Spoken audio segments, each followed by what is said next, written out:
ప్రళయతాండవమునందు పరమేశ్వరుడు ఏం చేస్తాడంటే, జీవులందరూ అలిసిపోయారు, పాపం శరీరాలు మారి మారి మారి మారి ఇంకా వాళ్ళు నన్ను పొందగలిగినంత జ్ఞానాన్ని పొందలేదు, భక్తితో ప్రవర్తించలేదు, కష్టాలు పడుతూనే ఉన్నారు, పాపాలు చేస్తూనే ఉన్నారని తాత్కాలిక విశ్రాంతినిస్తాడు. విశ్రాంతినిచ్చి జీవులందరూ నా ఎందలా పడుండండి అంటాడు. అది ఎలా ఉంటుందంటే, ఒక మైనపు ముద్దని నల్లపూసల మధ్యలో ఇలా నొక్కి పైకెత్తాను అనుకోండి, ఇప్పుడు నల్లపూసలన్నీ ఏమవుతాయి? మైనపు ముద్ద కట్టుకుపోతాయి. పరమశివుడు మహాప్రళయతాండవం చెయ్యడం అటువంటిదే. జీవులన్నిటినీ తనలోకి తీసేసుకుంటాడు, తీసేసుకుని కూర్చుంటాడు. మైనపు ముద్దని నల్లపూసల మధ్యలో నుంచి అక్కడ ఎట్టాను అనుకోండి, అవి దానికి అంటూ ఉంటాయి. మళ్ళీ ఆ మైనపు ముద్దకి వీటిని ఒకసారి దులిపి కింద వేద్దామనిపించింది అనుకోండి, అలా చేద్దామనిపించిన కోరిక అమ్మవారు భావన. ప్రపంచ సృష్టి ఉన్ముఖలాస్యకాయై సమస్త సంహారక తాండవాయ. ఆ నల్లపూసలు కిందేస్తే సృష్టి, అంటుకుంటే మహాప్రళయం.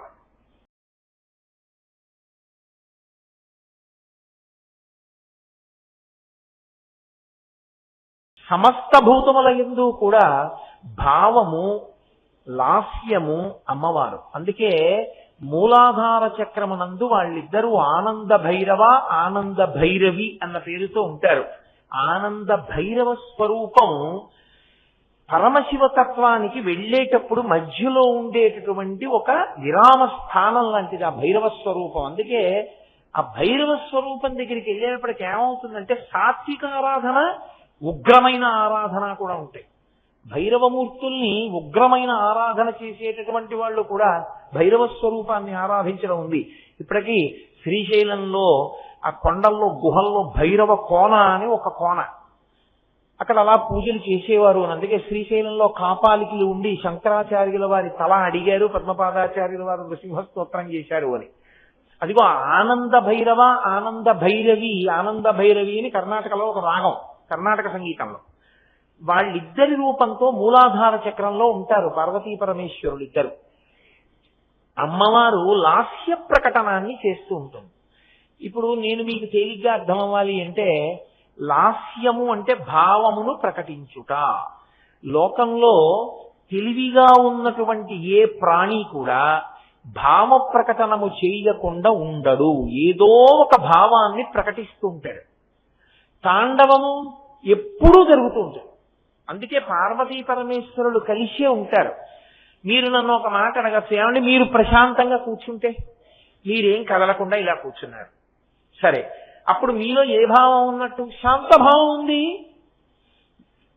నేను ఇలా కూర్చున్నాను అనుకోండి ప్రశాంతంగా, ఆయన ఏమిటండి అలా ఉన్నారే అంటే, ఆయన హాయిగా శాంతంగా కూర్చున్నారండి. భావం ఉందా లేదా? శాంతమైన భావం, అది అమ్మవారు. మరి మీరు కదలట్లేదు కదండి, మీ కాళ్ళు చేతులు కదలట్లేదు కదా, తాండవము లేదు కదా, కదలిక లేకపోతే అప్పుడు పరమశివుడు, నా ఊపిరితిత్తులు కదులుతున్నాయా, నా గుండె కొట్టుకుంటోందా, నా రక్తం ప్రసరణ జరుగుతోందా, నాలో ఉన్నటువంటి నాడులన్నీ కదులుతున్నాయా, ఈ కదలికలే పరమశివుడు. అందుకే శివ శివ విడి ఉండరు, శివాన్విత ఏత శివాన్వితాయ అంటారు శంకరులు. అందుకే ఈ రెండు ఎప్పుడు కలిసి ఉంటాయి, ప్రకృతి పురుషుడు. ఆ ప్రకృతి పురుషుడు విడివడ్డారనుకోండి, అయోమయావస్థ, దానికి అర్థం ఉండదు ఇంకా అసలు. కాబట్టి ఎప్పుడు ఇద్దరు కలిసే ఉంటారు. ఆ కలిసి ఉన్నప్పుడు కదలికలన్నీ శివుడివి, భావములన్నీ అమ్మవారి. నేను కదులుతూ ఇలా అన్నాను అనుకోండి, ఇప్పుడు నాలో ఉన్నటువంటి రౌద్రము, కోపం అమ్మవారు, ఆ భావం. ఇలా చూపించినటువంటి కదలిక పరమశివుడు. మీరు చూడండి, లోకంలో అలా చూస్తుంటే కొంతమంది అంటారు, కొంతమంది నవ్వుతూ ఉంటారు, కొంతమంది ఏడుస్తూ ఉంటారు, కొంతమంది దెబ్బలాడుకుంటూ ఉంటారు. ఇవన్నీ భావములే, రకరకాల భావాలు. ఆ భావాలకి అనుగుణంగా శరీరము కదులుతుంది, దానికి ఆ లక్షణం ఉంటుంది. నేను మంచి కోపంతో ఉన్నాను అనుకోండి, నా కింది పెరిగి అదిరిపోతుంది, నాకే కాదు ఎవరికైనా పెదవులు అదిరిపోతాయి. అది తాండవం. ఆ కోప ప్రకటనమునందు భావము అమ్మవారు, పెదవుల యొక్క కదలికలు పరమశివుడు తాండవం. ఈ లాస్య తాండవములు ఎప్పుడు ఉంటాయి. మీరు నన్ను ఒక మాట అడగచ్చు, సరే బాగుందండి, ఇది జీవుల యందు అన్వయమైంది, మనుష్యులు, కుక్క, పిల్లి, దేనికైనా ఇది చెప్పచ్చు, బాగుంది. జలపాతం ఉంటే, జలపాతానికి కదలిక ఉంది, పడుతోంది పైనుంచి కిందకి. తాండవం ఉంది, కదిలిపోతోందిగా, మరి తాండవం ఉంది. దానికి భావం ఏముంది? జలపాతం దగ్గరికి వెళ్ళి చూశారు, ఓ కొండ నుంచి కింద పడుతోంది, కదిలి పడుతోంది, కదిలి విడుతోంది నది. మీకు ఇక్కడ గోదావరి ఉందిగా, కదిలి విడుతోందిగా, కాబట్టి తాండవం ఉంది. దానికి లాస్యమేముంది? మరి మీరు ప్రకృతి పురుషుడు కలిసి ఉండకపోతే అయోమయం అన్నారుగా. మరి ఇప్పుడు తాండవం ఉంది, లాస్యమేమి అంటే, మీరు జలపాతం దగ్గరికి వెళ్ళి చూసినప్పుడు మీలో కలిగేటటువంటి అద్భుత రసావిష్కారమే దాని లాస్యం. మిమ్మల్ని నేను కళ్ళకి గుడ్డ కట్టి తీసుకెళ్లి అక్కడ నించోబెట్టి గుడ్డ విప్పేశాను అనుకోండి, మీరు ఇలా చూసి పైనుంచి పడిపోతున్న జలపాతాన్ని చూసి అబ్బా అన్నారా? మీలో భావనకి కారణం ఏదైనది జలపాతమే. దాని తాండవము మీ లాస్యము కలిసినట్టు. మీలో కలిగిన భావము దాని కారణముగా కలిగింది కాబట్టి అది దాని లాస్యమే అన్నారు. అది ఒకటైంది కాబట్టి అది లాస్యము. కాబట్టి తాండవము లాస్యము కలిసే ఉంటాయి. భావ ప్రకటనము కదలిక ఈ రెండు లేకుండా మీరు విడదీయలేరు, కుదరదు. మీరు చూడండి, నేను ఉపన్యాసం చెప్తూ కలిసి ఉంటాయి అంటే ఇలా అంటుంటాను, విడదీయలేరు ఇలా అంటుంటాను. అంటే ఏమిటి? నేను నా భావన ఒకటి ఉంది, కలిసి ఉంటాయి అన్నప్పుడు ఇలా అంటున్నాను. అంటే కలిసి ఉన్నాయని చెప్పినప్పుడు నాలో కలిగినటువంటి భావనకి అనుగుణంగా నా చేతులు కలిశాయి. తాండవ భావనలు పార్వతీ పరమేశ్వరులు ఎక్కడో లేరు, మీ కన్నుల ఎదుటే ఉన్నారు. ఇదే కైలాసం. కేళి అంటే ఒకదానిని అనుసరించి ఒకటి ఆడుకోవడం, దానిని కేళి అంటారు. కేళి సమూహం ఎక్కడుంటుందో దాన్ని కైలాసం అంటారు. ఒక కేళి కాదు, ఒకేలా కదులుతున్నాయి అనుకోండి, అది ఒక ఆట, ఒక కేళి. అలా కాకుండా రకరకాల కేళి రకరకాలుగా కదిలిపోతున్నాయి అనుకోండి, అప్పుడు ఆ కదలికలు ఆ భావాలని కలిపి కైలాసం అంటారు. కాబట్టి కైలాసం అంటే ఎక్కడో ఉంటుందని మీరు అనుకోకండి. కైలాసం అంటే అంతటా ఉంటుంది. కడపే కైలాసంబు నీ పదధ్యానము సంభవించినప్పుడే అజ్ఞాన లక్ష్మి దారిద్ర్యులు కార్యలోకులకట శ్రీకాళహస్తీశ్వర అంటాడు దుర్జటి. కాబట్టి కైలాసము అన్ని చోట్ల ఉంటుంది. ఇప్పుడు చెప్పేటప్పుడు నేను ఏ భావన పొందుతున్నానో వినేటప్పుడు మీరు ఆ భావనే పొందుతున్నారు. చెబుతూ నేను కదులుతున్నాను, మీరు కదలకుండా లోపల వింటూ మీ కలిగిన భావాలకి అనుగుణంగా ఒక్కొక్కరిలో ఒక్కొక్క రకమైనటువంటి కదలిక ఉంటుంది. ఒకళ్ళు ఇలా వింటారు ఆశ్చర్యంగా, ఒకళ్ళు ఇలా వింటారు జిజ్ఞాసులై తెలుసుకుంటూ, ఒకళ్ళు ఇలా తలపెట్టి వింటారు. అంటే బాగా వినడంలో ఒక్కొక్కరిది ఒక్కొక్క భంగిమ.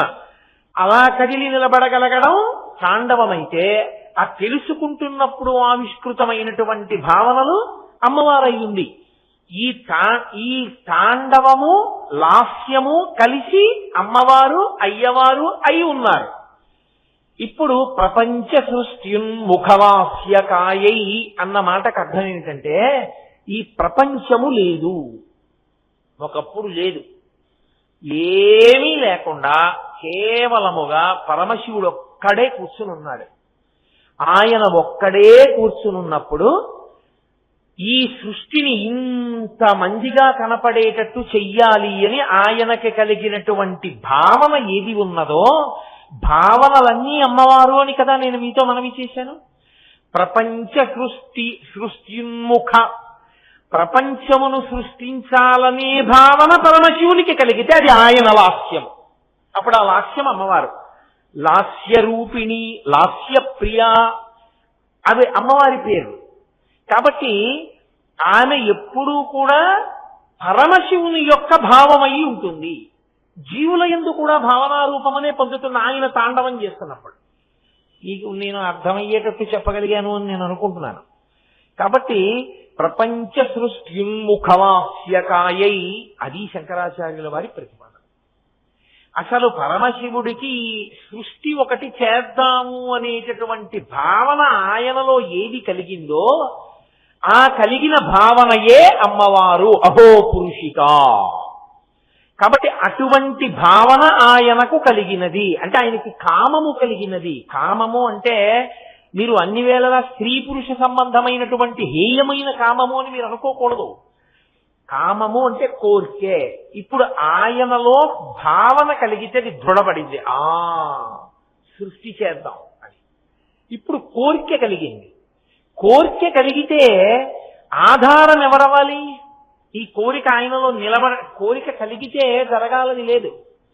కోరిక కలిగి అణిగిపోవచ్చు కదా. మీరు చూడండి, ఒక్కొక్కప్పుడు చిత్రంగా ఉంటుంది. ఏదో పుస్తకం చదువుకుంటూ ఉంటాం, మంచి చాలా దాని మీద బుద్ధి కేంద్రీకరించి చదువుతుంటే చాలా దాహం వేస్తున్నట్లు అనిపిస్తుంది. చాలా దాహం వేస్తోంది, లేచి వెళ్ళి ఒకసారి మంచినీళ్ళు తాగుదాం, ఈ పేజీ చదివేసిన తర్వాత మంచినీళ్ళు తాగుదాం, ఈ పారాగ్రాఫ్ చివరికి వచ్చాక మంచినీళ్ళు తాగుదాం. ఆ పారాగ్రాఫ్ చివరికి వెళ్ళేటప్పటికీ ఆ చదువుతున్న విషయం మీద ఉద్విగ్నత ఇంకా పెరిగిపోయి మర్చిపోయి అలాగే చదువుకుంటూ ఉండిపోయాడు. వెక్కిళ్ళు వచ్చాయి. అరే మంచినీళ్ళు తాగలేదని అప్పుడు మంచినీళ్ళు తాగడానికి వెళ్ళాడు. లేదా వెక్కిళ్ళు రాలేదు, అసలు మంచినీళ్ళు తాగుదామని మర్చిపోయాడు. తర్వాత ఎప్పుడో పుస్తకం పూజ గుర్తొచ్చింది, అరే మంచినీళ్ళు తాగలేదు నేను. అంటే కోరిక పుడితే నిలబడాలనేం లేదు, పుట్టిన కోరిక అణిగిపోతుంది మళ్ళీ. అంటే బాగా చదవాలన్న కోరికే ఈ కోరికని చంపేసింది. పరమశివుని యందు సృష్టి చెయ్యాలనిపించి మళ్ళీ ధ్యానంలోకి వెళ్ళిపోవచ్చు. బహిర్ముఖుడు మళ్ళీ అంతర్ముఖుడు అయిపోవచ్చు. కానీ ఆ కోరికను అలా నిలబెట్టేసేటటువంటి వ్యక్తి ఎవరో తెలుసా? అప్పుడు కానీ తండ్రి ఉండడు. మీరు బాగా గుర్తుపెట్టుకోవాలి. పరమశివుని యందు ఆ కోరిక నిలబడలేదనుకోండి, తండ్రి ఉండడు మనకు. అందుకని జగజ్జనన్యై జగదేక పిత్రే అనడానికి కారణం అది. ఆయనకి ఆ కోరిక బాగా నిలబడేటట్టు చెయ్యాలంటే అమ్మవారే ఆయనలో సృష్టి చెయ్యాలన్న కోరికని కల్పిస్తుంది.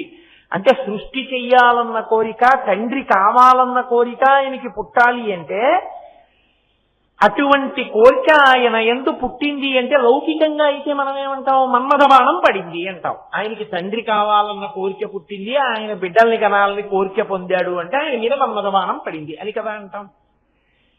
మన్మధుడు బాణం వేస్తే పరమశివుడికి ఆ కోరిక కలగడానికి అప్పటికి మన్మధుడు ఉన్నాడా? అసలు లేడుగా. ఒకసారి తొందరపడ్డాడు మన్మధుడు, నేను బాణం వేసి కామం కల్పించగలను శివుడికి అని బాణం వేశాడు. కాలిపోయాడు మన్మధుడు కాలిపోయాక సృష్టి ఎలా వచ్చింది? అక్కడే ఉంది అసలు పెద్ద రహస్యం అంతా. అమ్మవారు ఏం చేసిందంటే, ఓరిపిచ్చాడా, నువ్వు ఆయన మీద బాణం వేస్తే సృష్టి జరగదు, నేను చెయ్యాలా పని, నీ వల్ల కాదది అని ఆమె మన్మధుని చేతిలో ఏ చిరుకు విల్లు 5 బాణాలుంటాయో అవే ఆవిడ తీసుకుంది. ఇప్పుడు ఆవిడ వాటిని తీసుకుంటే ఆమె శివకామ సుందరి, పరమేశ్వరునికి ఇల్లావైంది. ఇల్లావై ఈ 5 పుష్పబాణములు ఈ చెరుకు విల్లుతోటే పరమశివుడికి సృష్టి చెయ్యాలన్న కోరికని నిలబెట్టింది.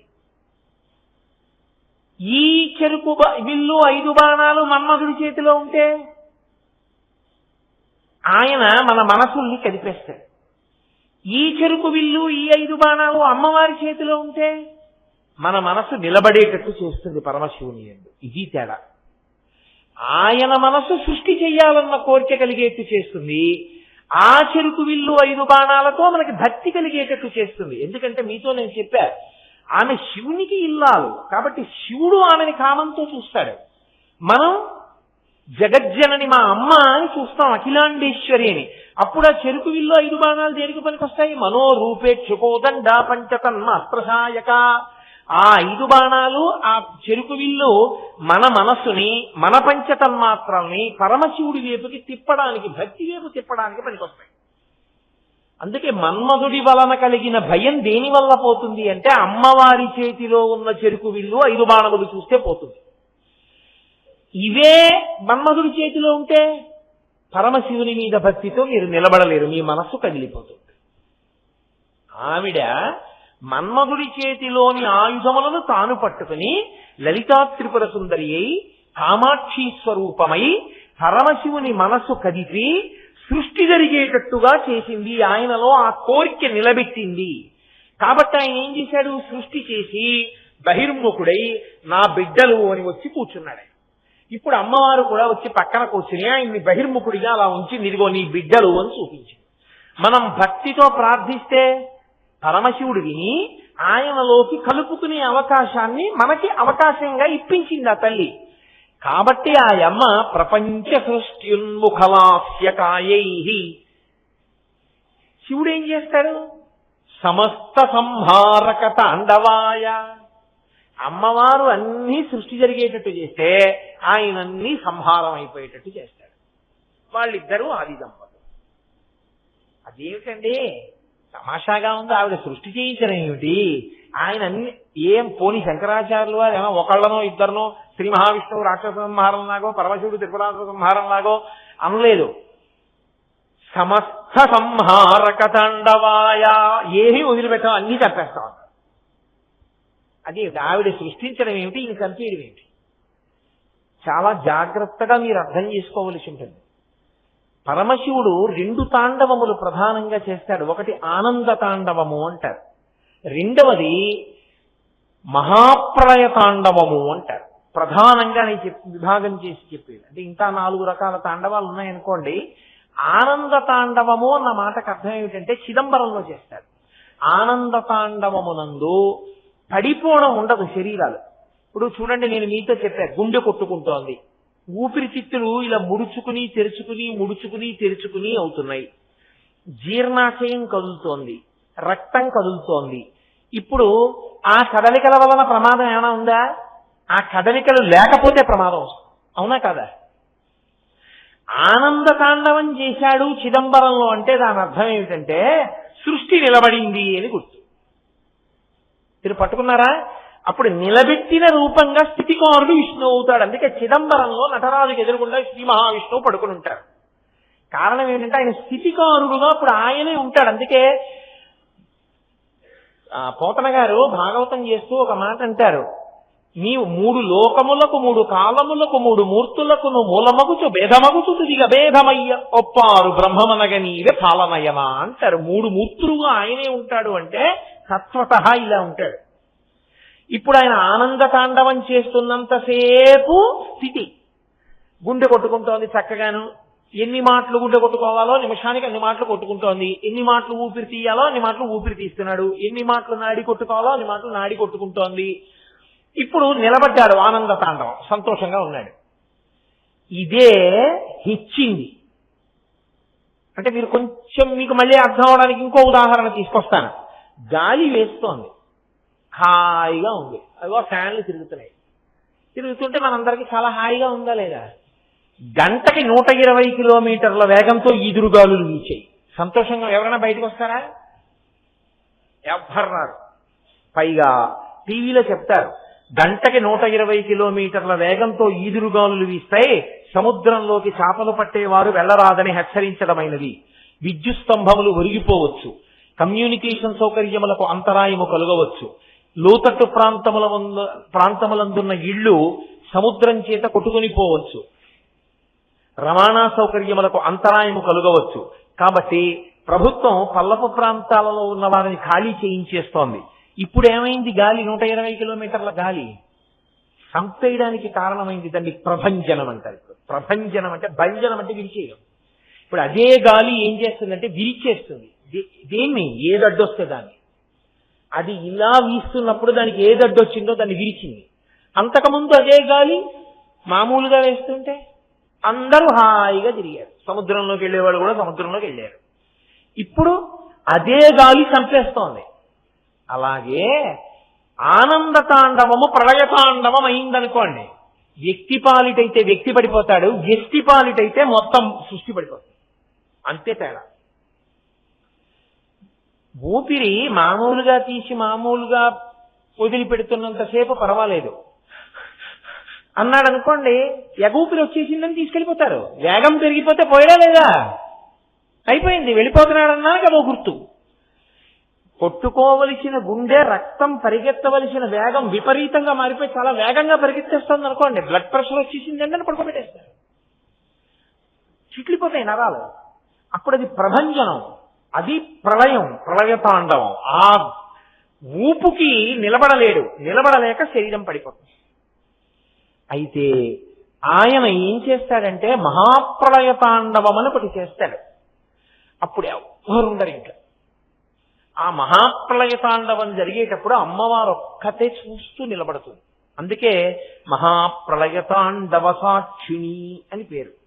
ఎందుకండి అలా నిలబడ్డం ఆవిడ అంటారేమో, ఆపరేషన్ చేసేటప్పుడు ఎనస్థీషియా ఇవ్వడం ఎలా ఉంటుందో మహాప్రళయ తాండవం జరిగినప్పుడు అమ్మవారు నిలబడ్డం అలా ఉంటుంది. ఆయన ప్రళయతాండవం చేస్తుంటే ఆవిడ తన చూపుల చేత కరుణామృత వృష్టిని కురిపించి చల్లబరుస్తూ ఉంటుంది. ఇందులో పరమేశ్వరుడు ఆఖరణ సృష్టినంతటిని ఎందుకు అలా తీసేస్తాడో తెలుసా అండి ప్రళయతాండవంలో? ఇది వినడానికి మీకు కొంచెం కఠినంగా, పరమేశ్వరుడు ఇది మాత్రం కొంచెం బాధాకరమైన పని చేస్తున్నాడండి అనిపిస్తుంది మీకు. కానీ అసలు యథార్థం ఏమిటో తెలుసా? జీవులకు అవకాశం ఇస్తూ ఉంటాడు ఈశ్వరుడు. ఒరే, నువ్వు పుణ్యం చేసి పాపం తగ్గించేసుకో, ఆ పుణ్యబలం చేత మెల్లమెల్లగా నీకు వైరాగ్యం కలిగి జ్ఞానము కలుగుతుంది అంటాడు. మనం ఏం చేస్తామంటే పుణ్యం తక్కువ పాపం ఎక్కువ చేస్తాం. మీకు నేను ఒక ఉదాహరణ చెప్పాలి అంటే, మీరు వండం ఎందుకు నా బోటిగాడు, పరమేశ్వరుడు వాక్కునిస్తాడు. నువ్వు నా దగ్గర డబ్బులు లేవండి, మా ఇంట్లో దానం చేయడానికి ఏం లేదండి, నాకు భుజం నెత్తి స్పాండిలైటిస్ పల్లకి పట్టుకోలేనండి అంటావేమో. నోరిచ్చాడా? కూర్చుని శ్రీరామ రామ రామే తీరమే రామే మనోరమే అంటుండు, నీ పాపాలన్నీ కాలిపోయి తారకం. కానీ మనం ఏం చేస్తామంటే ఒక 24 గంటల వ్యవధిని తీసుకుంటే 24 గంటల వ్యవధిలో పరమేశ్వరుడిచ్చిన వాక్కులో భగవంతుని యొక్క నామమును ఉచ్చరించిన దానికన్నా పుల్లు మాటలు, ఇంకోళ్ళని తిట్టడాలు, అక్కర్లేని విషయాలు ప్రస్తావించడాలు, మనసులో రాగద్వేషాలు పెట్టుకోవడాలు, వాక్కు చేత సమస్త పాపములు మూట కట్టుకుంటున్నాడు. ఈశ్వరుడు అంటాడు, మరి ఎవరు అనుభవించాలి ఈ పాపం? నువ్వేనా అనుభవించాలి? మళ్ళీ మనుష్య జన్మ ఎలా ఇస్తారు? హీనోపాధిలోకి వెళ్ళిపోమంటాడు. మళ్ళీ హీనోపాధిలోకి వెళ్ళిపోతాడు. వెళ్ళిపోయి పాపం అంతా అనుభవిస్తాడు. మరి పోగొట్టుకోవాలంటే శరీరం ఇవ్వాలా? మళ్ళీ ఇంకో శరీరం ఇస్తాడు. జీవుడు ఏమైపోతాడో తెలుసా అండి? అలిసిపోతాడు. భాగవతంలో కపిల గీత అని ఒకటి చెప్తారు, వింటేనే భయం వేస్తుంది. అసలు లోపల పెరిగిపోతుంటాడు. కటిక చీకటి పెరిగిపోయి తల చూస్తే కిందకుంటుంది, కాళ్ళు చూస్తే పైకుంటాయి. నాభిగొట్టంలోంచి అమ్మ తినకూడనివి తినేస్తుంది, అమ్మ బయట నువ్వులు గుండా తినేస్తుంది. వీడికి వేడి చేసేస్తుంది, లోపల వేడి చేసేసి దగ్గు వచ్చేస్తుంటుంది. ఆ దగ్గుకి శ్లాష్మ తల కింద పెట్టి దగ్గుతాడు. మలమూత్రములను విసర్జించడం అలవాటు అవుతుంది. అవి తల మీదే పడిపోతాయి. చిన్న చిన్న సూక్ష్మక్రిములు పెరిగి కొరుకుతూ ఉంటాయి. చెయ్యి జాపి గోక్కోవడానికి అవకాశం ఉండదు. ఇలా వంగి ఉంటాడు. బాధ అనుభవించి ఒక స్థితిలో కాలు చెయ్యి కదపడానికి ఉండదు ఇంక అమ్మ కడుపులో. అలా ఉండి ఈశ్వరుణ్ణి ప్రార్థిస్తాడు, ఈశ్వరా నన్ను పైకి తోసేవయ్యా ఒక్కసారి. ప్రసూతి వాయువై ఈశ్వరుడు బయటికి తోస్తాడు. అప్పుడు బయటికి వచ్చి పడిపోతాడు. కపిల మహర్షి దేవహూతిని కూర్చోబెట్టి చెప్తాడు, తల్లిని, అమ్మ జీవులు ఇంత కష్టపడుతూ ఉంటారు, అయినా మరిచిపోతారు ఎందుకు వచ్చిందో మనుష్య జన్మ, మరిచిపోయి మళ్ళీ మోహంలో పడిపోతారమ్మా అంటాడు. ఇలా జీవుడు శరీరాలు మార్చుకుని పుట్టి అనుభవించి కష్టాలు పడి చచ్చి చేస్తూనే ఉంటాడు. పరమాచార్య స్వామి వారికి పూర్వాశ్రమంలో ఒక్కతే చెల్లెలు, కటిక దరిద్రం అనుభవించారు ఆవిడ. పరమాచార్య స్వామి వారంటే నడిచే దేవుడిని పేర్గాంచిన మహనీయులు. ఆయన దగ్గర పీఠంలో అందరూ వెళ్ళన్నారు, అయ్యా పూర్వాశ్రమంలో మీ చెల్లెలు అన్నం తినడానికి లేక బాధపడుతున్నారు, మేము అందరం కలిసి ఆవిడికి సాయం చేద్దాం అనుకుంటున్నాం అన్నారు. పరమాచార్య స్వామి వారు ఏమన్నారో తెలుసా అండి? చెయ్యకండి, ఆవిడ్ని అలా బాధపడనివ్వండి అన్నారు. అదేమిటండి అలా అన్నారన్నారు? పాపం అనుభవించేస్తే పోతుంది, అందుకని అనుభవించేనివ్వండి, అక్కడతో సుఖపడుతుంది. తర్వాత పాపం అనుభవించవలసిందే జీవుడు, తప్పించుకోవడానికి ఉండదు. కాబట్టి ఈ జీవులు అలిసిపోతారు. ఇప్పుడు అలిసిపోయాక వీళ్ళందరికీ కలిపి ఓ విశ్రాంతి ఇవ్వాలి.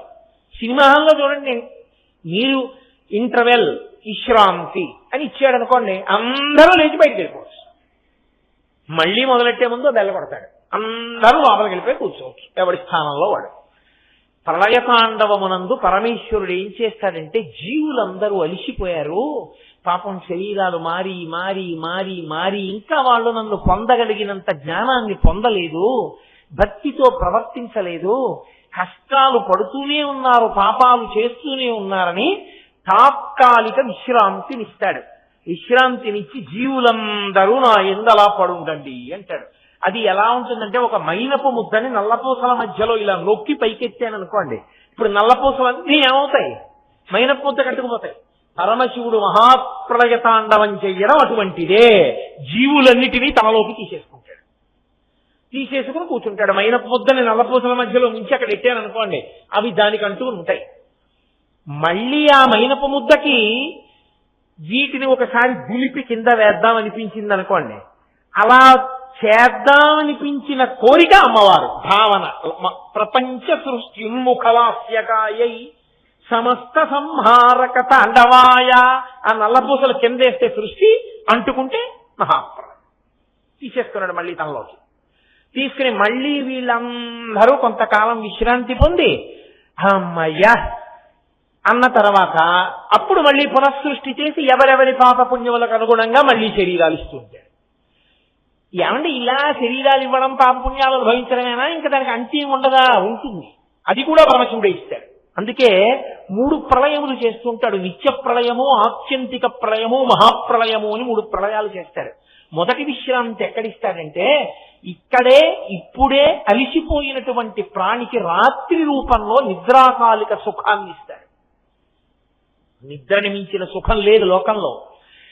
ఆఖరికి ఏడిచి ఏడిచి ఏడిచి ఏడిచి బెంగ పెట్టుకున్నవాడైనా సరే, ఏదో మా అమ్మగారు శరీరం విడిచిపెట్టారు ఒక రోజున. ఆ రోజు నేను ఎంతో బెంగ పెట్టుకుని ఎంతో ఏడ్చాను మా అమ్మగారు వెళ్ళిపోయిన రోజున. మా అమ్మగారు వెళ్ళిపోయిన రోజున నేను ఏడ్చి ఏడ్చి ఏడ్చి అలిసిపోయి నిద్రపోతే నేను నా భారాన్నంతటినీ మర్చిపోయాను. నిద్రలో అమ్మ చనిపోయిందన్న భావన ఉందా? మర్చిపోయానంటే. నిద్రలో సుఖమే. మళ్ళీ నిద్ర లేచేటప్పటికీ అమ్మ చనిపోయిందని గుర్తొచ్చింది, మళ్ళీ ఏడుపు వచ్చింది. అంటే ఏడిచి ఏడిచి అలిసిపోయాడు, తిరిగి తిరిగి అలిసిపోయాడు, పని చేసి చేసి అలిసిపోయాడు. జీవులందరినీ పడుకోనిద్దామని రాత్రి వేళ ఆయన నిద్రపోవడానికి నిద్రాకాలిక సుఖముగా ఆవహిస్తాడు వచ్చి. అందుకని దాన్ని నిత్య ప్రళయము అంటారు. ఆయన కానీ అలా రాలేదనుకోండి, ఆయన నిద్ర ఇవ్వలేదనుకోండి, నిద్ర మీరు తెచ్చుకోలేరు. మీరు ఫ్యాన్ వేసుకోగలరు, ఆల్అౌట్ పెట్టుకోగలరు, పరుపు మీద పడుకోగలరు, తల కింద తలగడా పెట్టుకోగలరు, ఏదో ఏసీ ఆన్ చేసుకోగలరు. ఇన్ని చేసినా నిద్ర రావాలని ఏం లేదు. నిద్ర వస్తేనే సంతోషం. నిద్ర రాలేదు నరకమే ఆ రోజు రాత్రి. కాబట్టి ఆ నిద్రాకాలిక స్వరూపుడై ఆవహించి బడలికనంతటినీ తీసేస్తాడు. అది మొదట చేసేటటువంటి అనుగ్రహం. కాబట్టి దాన్ని నిత్య ప్రళయము అంటారు. ఆత్యంతిక ప్రళయము అని ఒకటి ఉంటుంది. అందులో జ్ఞానం ఇస్తాడు. ఇక జ్ఞానం వచ్చిందనుకోండి, ఆ జ్ఞానం ఆవిర్భవించిందనుకోండి, నేను ఇది కాదు అని తెలిసిపోతుంది మనకి. లోపల ఉన్న ఆత్మ నేను అని అదిగా నిలబడతాడు. నిలబడినప్పుడు ఏం చేస్తాడంటే, దీనికి ఆకలేస్తోంది, దీనికి బాధ కలిగింది, దీనికి కురుపు పుట్టింది. రమణ మహర్షికి సర్కోమా వచ్చింది. ఇక్కడ ఒక రాతపుండు లాంటిది పుట్టి విపరీతమైన నిప్పి రక్తం ఓడిపోతోంది. ఆయన అనేవారు, పాపం ఇది చాలా బాధపడుతోంది. నేను ఆత్మ చూస్తున్నాను ఇది బాధపడుతుంటే, దీని బాధ చూస్తున్నాను ఇది బాధపడుతోంది, దీనికి నొప్పిడుతోంది. మీరు అందుకే చూడండి, ఆత్మ చూడడం మీకు అప్పుడప్పుడు తెలుస్తుంది. అన్నీ కంటితో చూస్తాం కదా, కన్ను చూడలేకపోతోందని ఎవరు చూస్తున్నారు? పుట్టినరోజు కదా అని సంతోషంగా నాన్నగారండి నేను పోస్తాను కుక్కుడు పులుసు అని కూతురు కుక్కుడు పులుసు పోసింది. ఆ పులుసు పోస్తూ ఏదో కబుర్లు చెప్పింది, కబుర్లు చెప్తూ కుక్కుడు పులుసు నాన్నగారండి తల రుద్దుతానని తల రుద్దింది. తండ్రి పులిసిపోయాడు, ఆహా నా కూతురు ఇంత ప్రేమతో తలంటి పోస్తోంది నాకని. ఈలోగా పొరపాటున కన్ను తెరిచాడు, కుంకుడు పులుసు కంట్లోకి వెళ్ళింది. బయటికి వచ్చి తల తుడుచుకుని కళ్ళు ఇలా మూసుకున్నాడు. ఎందుకంటే ఒక కంటితో చూసి ఒక కన్ను మూస్తే ఆ చూస్తున్న కన్ను వల్ల రెండో కన్ను నొప్పెడుతుంది. 2 కన్నులు మూసే ఉంచాలి. నాన్నగారండి టీవీలో చూడండి గంగానది చూపిస్తున్నారు అంది నా కూతురు. చూడలేనమ్మా, కన్ను చూడటం లేదు, కన్ను బాధ పెడుతోంది అన్నాను. కన్ను చూడలేకపోతోంది, కన్ను బాధ పెడుతోందన్న విషయాన్ని చూస్తున్నది ఎవరు? దానికి బాధ లేదు, అది బాధకి సాక్షిగా చూస్తోంది. అది ఆత్మ, అది నేనుగా నిలబడిన వాడు దీనికి సాక్షిగా ఉంటాడు. ఇది పడిపోతున్నప్పుడు కూడా ఇది పడిపోతోందంటే, ఇది చచ్చిపోతోందంటాడు తప్ప నేను చచ్చిపోతున్నానంట, నాకు చావు లేదు, నేను అలాగే ఉంటానంటాడు. అది జ్ఞానము అద్వైతానుభూతి అంటారు. అది నేల నోటితో చెప్పడం కాదు, అనుభవంలోకి వచ్చిన వాడెవడో వాడు జ్ఞాని. అదిగో అలా వచ్చింది కొంతమంది మహాపురుషులకు, భగవాన్ రమణుల వంటి వారికి. అటువంటి జ్ఞానమిచ్చి ఆత్మగా నిలబెట్టి తాలో కలిపేసుకుంటాడు. ఇక వాళ్ళకి పుట్టుకుంటది, ఇక శరీరాన్ని పుచ్చుకోరు వాళ్ళు. దాన్ని ఆత్యంతిక ప్రళయము అంటారు.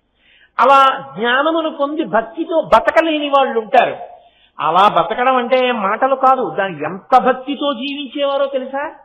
నమో వృక్షేభ్యో హరికేశాయోపవీతినే పుష్పాణం పతజే నమో నమో అంటూ అభిషేకం చేసేస్తారు. రేపు మహాశివరాత్రి వస్తుంది చూడండి. శివలింగాల దగ్గరికి వెళ్ళి ఓహో చేసేసి అవన్నీ తొక్కేసి నానా హడావిడి చేస్తారు. నిన్న అన్నాడు కదా నమో వృక్షేభ్యో అన్నాడు, వృక్షం నువ్వే అన్నాడు. అన్నవాడు ఏం చేస్తాడు, అందులో ఆకుపచ్చ రంగు నువ్వే అన్నాడు. ఆకుపచ్చ రంగు ఆకులో ఉంటుంది. బయటికి వచ్చి మహాశివరాత్రికి మామిడికాయలు వస్తాయి, ఓ కర్ర పెట్టి మామిడికాయ కోసం ఆకుల్ని కొడతాడు, చెట్టులు కొడతాడు, ఆకులు కింద రాలిపోతుంటాయి ఆ కాయ కోసం. అప్పుడు దేన్ని కొడుతున్నావు నువ్వు? అభిషేకం శివుడికి నమో వృక్షేభ్యో అని. బయటకు వచ్చి కర్ర పెట్టి తాళనం శివుడికి కాదు, శివుడిని కాదు నువ్వు కొడుతున్నది. అదే రమణ మహర్షి అయితే మామిడికాయ కోసం కర్ర పెట్టి చెట్టును కొడుతుంటే గుండెని బాధేస్తున్నారు ఆయన. అవ్వ అవ్వ అవ్వ కాయలు కాసిన ఫలితానికి చెట్టు కర్ర పెట్టి కొడతారా? పరమేశ్వరుడయా, తప్పు కదూ, కొట్టకండి అన్నారు ఆయన. అలా మనం అనగలమా? అది నిజమైన భక్తి, పండిపోయిన భక్తి అంటారు. అలా అంత అనుభవంతో అంతటా ఈశ్వరుణ్ణి చూడగలిగినటువంటి ప్రజ్ఞతో ఉంటారు వాళ్ళు. అప్పుడు వాళ్ళకి భేదం ఉండదు, ఉపాధి భేదమును విస్మరిస్తారు. ఉపాధి అంతర్గతమైన ఈశ్వరుణ్ణి దర్శనం చేస్తారు. పాము అలా ఆడుతోంది పడ్డిరి మీద, ఆయన కింద కూర్చుని ఉన్నారు. సూర్య నాగమ్మ గారని ఆవిడ రాస్తుండేవారు ఎప్పుడు. ఆవిడ వచ్చారు, ఆవిడ వచ్చి కూర్చున్నారు. కూర్చుని పైకి చూశారు, భగవన్ పాము అన్నారు. అవును, ఇవాళేమి వారం రోజులుగా ఆయన వస్తున్నారు, వారు అలా తిరుగుతారు, తిరిగి వారు చెట్టు మీదకి వెళ్ళిపోతారు, వారు ఎవరిని ఏం చేయరు అన్నారు. ఆయన ఎవరిని, కుక్కని కూడా అది కుక్క అనేవారు కాదు, వారు వస్తున్నారు అనేవారు. ఆయన అందరినీ అంత గౌరవించారు. లేదు, ఈశ్వరుడు ఆయన దృష్టిలో, కుక్క రూపంలో ఈశ్వరుడు. అందుకని ఆయన ఎవరిని ఏమనేవారు కాదు. వారు వస్తున్నారు వారం రోజుల నుంచి, అలాగే తిరుగుతారు, వారు తిరిగి చెట్టు మీదకి ఎక్కి వెళ్ళిపోతారు. అంటే ఆవిడన్నారు, మీకంటే అలాగే కనిపిస్తుంది, మేము హడిలిపోతాం, కాబట్టి మీరు వారికి చెప్పండి అన్నారు. అంటే ఆయన అన్నారు, ఆ పాము వంక చూసి, వీరు మిమ్మల్ని చూస్తే భయపడతారట, మరి ఎందుకు మీరు వారిని భయపడతారు? మీరు ఎక్కడైనా తిరగకూడదు అన్నారు. వెళ్ళిపోయింది ఆ పాము, రాలేదు. ఆత్మతో మాట్లాడుకున్నప్పుడు భాష సంబంధం ఉండదు. కాబట్టి జ్ఞాని ఆ స్థాయికి వెళ్ళిపోతాడు. అది మనం అనుకరిద్దామంటే వచ్చేది కాదు, ఆంతరమునందు భక్తి పండితే వచ్చేది. దాన్ని ఆత్యంతిక ప్రళయము అంటారు. అందుకే జ్ఞానదాత మహేశ్వర. శివభక్తి లేకుండా జ్ఞానము రాదు. శివభక్తియే జ్ఞానమునకు కారణము. ఐశ్వర్యము జ్ఞానము రెండూ ఇవ్వగలిగినది శివభక్తియే. అందుకే ఆ పరమేశ్వరానుగ్రహంగా జ్ఞానం ఎవరికి కలిగిందో వాడు చివరిసారి చనిపోతాడు. అంటే శరీరం పడిపోతుంది, ఇక వాడు మళ్ళీ శరీరం పుచ్చుకోడు, అంటే పుట్టుకుండదు కాబట్టి ఇంకో సావు ఉండదు. అది ఆత్యంతిక ప్రళయము. అలా జ్ఞానము పొందలేక మళ్ళీ పుట్టి మళ్ళీ చచ్చి మళ్ళీ పుట్టి మళ్ళీ చచ్చిపోయేటటువంటి వాళ్ళు అలా కొన్ని లక్షల సంవత్సరములు శరీరములలో తిరిగిన తర్వాత వీడెప్పటికీ భక్తిగా ఉండి జ్ఞానాన్ని పొంది నన్ను పొందలేకపోతున్నాడు, కొంత విరామం ఇద్దాం, ఇలా ఎన్నాళ్ళు కష్టాలు ఎన్నాళ్ళు పుడతాడు, పాపం బాధపడుతున్నాడు కదా, కొంత కాసేపు వాడికి విశ్రాంతిని ఇద్దామని అన్నిటినీ తాలోకి పుచ్చేసుకుని కూర్చుంటాడు. అలాగా అది మహాప్రళయం. ఇప్పుడు నాకు చెప్పండి, ఒక రోజు రాత్రి నిద్ర పట్టేటట్టు చెయ్యడంలో శివుడు క్రౌర్యంతో ప్రవర్తిస్తున్నాడా? మన పట్ల అనుగ్రహంతో ప్రవర్తిస్తున్నాడా? ఆయన నిద్ర ఇవ్వబట్టి కదా రెండో రోజు ఆకలేసి అన్నం తింటున్నాం, నిద్ర ఇవ్వబట్టి కదా బడలిక తీరుతోంది. కాబట్టి నిత్య ప్రళయమునందు పరమశివుడు పరమకారుణ్యమూర్తి. ఆత్యంతిక ప్రళయము, జ్ఞానమిచ్చి మళ్లీ పుట్టవలసిన అవసరం లేకుండా చేస్తున్నాడు పరమకరుణామూర్తి. ఆయన మహాప్రళయమునందు మనం ఇంకా బాధపడలేనంతగా డస్సిపోతే మనకి విశ్రాంతినిచ్చి తనలోకి తీసుకుని కొంతకాలం విరామం ఇస్తున్నాడు పరమకారుణ్యమూర్తి. సంహార ప్రక్రియ యందు ఎక్కడ ఆయనలో క్రౌర్యం ఉన్నది? ఎక్కడా క్రౌర్యం లేదు. అందుకే పరమేశ్వరుడు విశ్రాంతికారకుడై ఉంటాడు, అమ్మవారు మళ్ళీ శరీరం పుచ్చుకోవడానికి కారణమై ఉంటాడు. కాబట్టి అలా మీ ఇద్దరు లోకాలని ఉద్ధరిస్తున్నటువంటి స్వరూపులు, ఇది చెప్పడం శంకరాచార్యుల వారి ఉద్దేశం. అందుకే మీకు కుటుంబంలో కూడా పుట్టినప్పుడు బిడ్డడికి ఎవరు తెలియరు, అమ్మ ఒక్కతే తెలుసు. వాడికి ఎవరు తెలుసు? ఎవ్వరూ తెలియదు. వాడు ఏడిస్తే అమ్మ డొక్కలో దూరుతాడు, వాడికి ఆకలిస్తే అమ్మ స్తన్యాన్ని సపరిస్తాడు. అమ్మ పెద్దవాడు అయిన తర్వాత కొంచెం ఊహ తెలిసాక, నాన్న నన్ను నువ్వు అనొచ్చు, అమ్మా నువ్వు అనొచ్చు. ఆయన అలా అనకూడదు, ఆయన నీకు నాన్నగారు. నాన్నగారండి మీరు అనాలి నువ్వు. నేను కూడా ఏమండి అంటాను ఆయన్ని. నాకు నీకు గతి ఆయన, మన ఇద్దరం కూడా ఆయన్ని చేరాలి అని అమ్మ తండ్రిని చూపిస్తుంది. అమ్మ చూపించిన వాడే తండ్రి. నేను ఇంతకన్నా వ్యాఖ్యానం చేయను, అమ్మకే తెలుసు కదూ. పరదేవతయే పరమశివుణ్ణి చూపించాలి మనకి. ఆవిడ అనుగ్రహమే సృష్టించిన ఆతల్లే, శరీరం ఇచ్చిన ఆతల్లే, మనసిచ్చిన ఆతల్లే. ఆ మనసు ఆ ఇంద్రియములు ప్రపంచం వైపు విషయ సుఖముల వైపు తిరగకుండా భగవంతుడి వైపు తిరిగేటట్టు చేయడానికి మళ్ళీ చెరుకు విల్లు పంచబాణాలు పట్టుకుంది. ఇప్పుడు ఆవిడ వైపు నువ్వు తిరిగితే ఆవిడ నిన్ను శివుడి వైపు తిప్పుతుంది, శివుడి వైపు తిప్పితే శివుడు జ్ఞానం ఇచ్చి తనలోకి కలుపుకుంటాడు. ఇది వాళ్ళిద్దరి అనుగ్రహం. లోకంలో కుటుంబంలో ఎలా ఉంటుందో అక్కడ వాళ్ళది అలాగే ఉంటుంది. కాబట్టి ప్రపంచ సృష్ట్యున్ముఖలాప్యకాయై సమస్త సంహారక తాండవాయ, అది శంకర భగవత్పాదుల స్తోత్రం అంటే అలా ఉంటుంది మహానుభావుడు. ఇద్దరి అనుగ్రహాన్ని ఏకకాలంలో కల్పించడానికి సంసారమునందు కేవల భోగానుభవము కాకుండా వైరాగ్యము చేత జ్ఞానము కలగడానికి అంత అందంగా తీసుకొస్తున్నారు. జగజ్జనన్యై జగదేక పిత్రే, జగత్తుకంతటికి అమ్మా నువ్వు జననివి. జగత్ అంటే జాయతే గచ్చతే ఇది జగత్. దేనికి పుట్టిన తేదీ మరణించిన తేదీ ఉన్నాయో దాన్ని జగత్ అంటారు. అంటే పుట్టిన తేదీ ఉంది అంటే మరణించిన తేదీ ఉంటుంది, ఖచ్చితంగా ఉంటుంది, ఉండకపోవడం ఉండదు. కాబట్టి జ అంటే జాయతే, గ అంటే గచ్చతే, వచ్చి వెళ్ళిపోయేదేదో అది జగత్. మీరు చూడండి లోకంలో అన్నీ అంతే. ఈ మైక్ సనాతనంగా పరమేశ్వరుడితో పాటు పుట్టలేదు. ఇది పరమేశ్వరుడు పుట్టలేదు, ఎప్పుడు ఉన్నాడు. ఇది అలాంటిది కాదు, ఎప్పుడో ఒకప్పుడు పుట్టింది. కాబట్టి ఒకప్పుడు పడిపోతుంది. నేనంతే, నా శరీరం ఒకప్పుడు పుట్టింది, ఇది ఎప్పుడు ఉండిపోదు, ఒకప్పుడు పడిపోతుంది. ఏ వస్తువుని మీరు చూసినా అన్ని వస్తువులు అంతే పడిపోతాయి. అన్ని వస్తువులు పడిపోయినా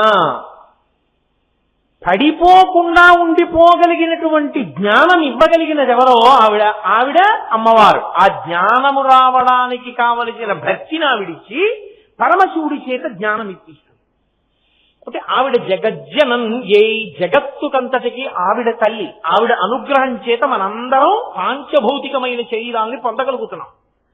జగదేక పిత్రే, ఆయన తండ్రి అయి జ్ఞానాన్ని ఇచ్చి తనలోకి కలుపుకుంటున్నాడు. ఇక్కడ మీకు ఇంకొక మాట, శంకరాచార్యుల వారు ఒక అభయాన్ని ఇస్తున్నారు. మీరు అనాథ కాదు అంటున్నారు. శంకరుల దృష్టిలో అనాథ అన్న మాట లేదు. అనాథ చరణాలయము అన్నదాన్ని శంకరాచార్యుల వారు అంగీకరించారు. ఎందుకో తెలుసా? అనాథ ఎవడు?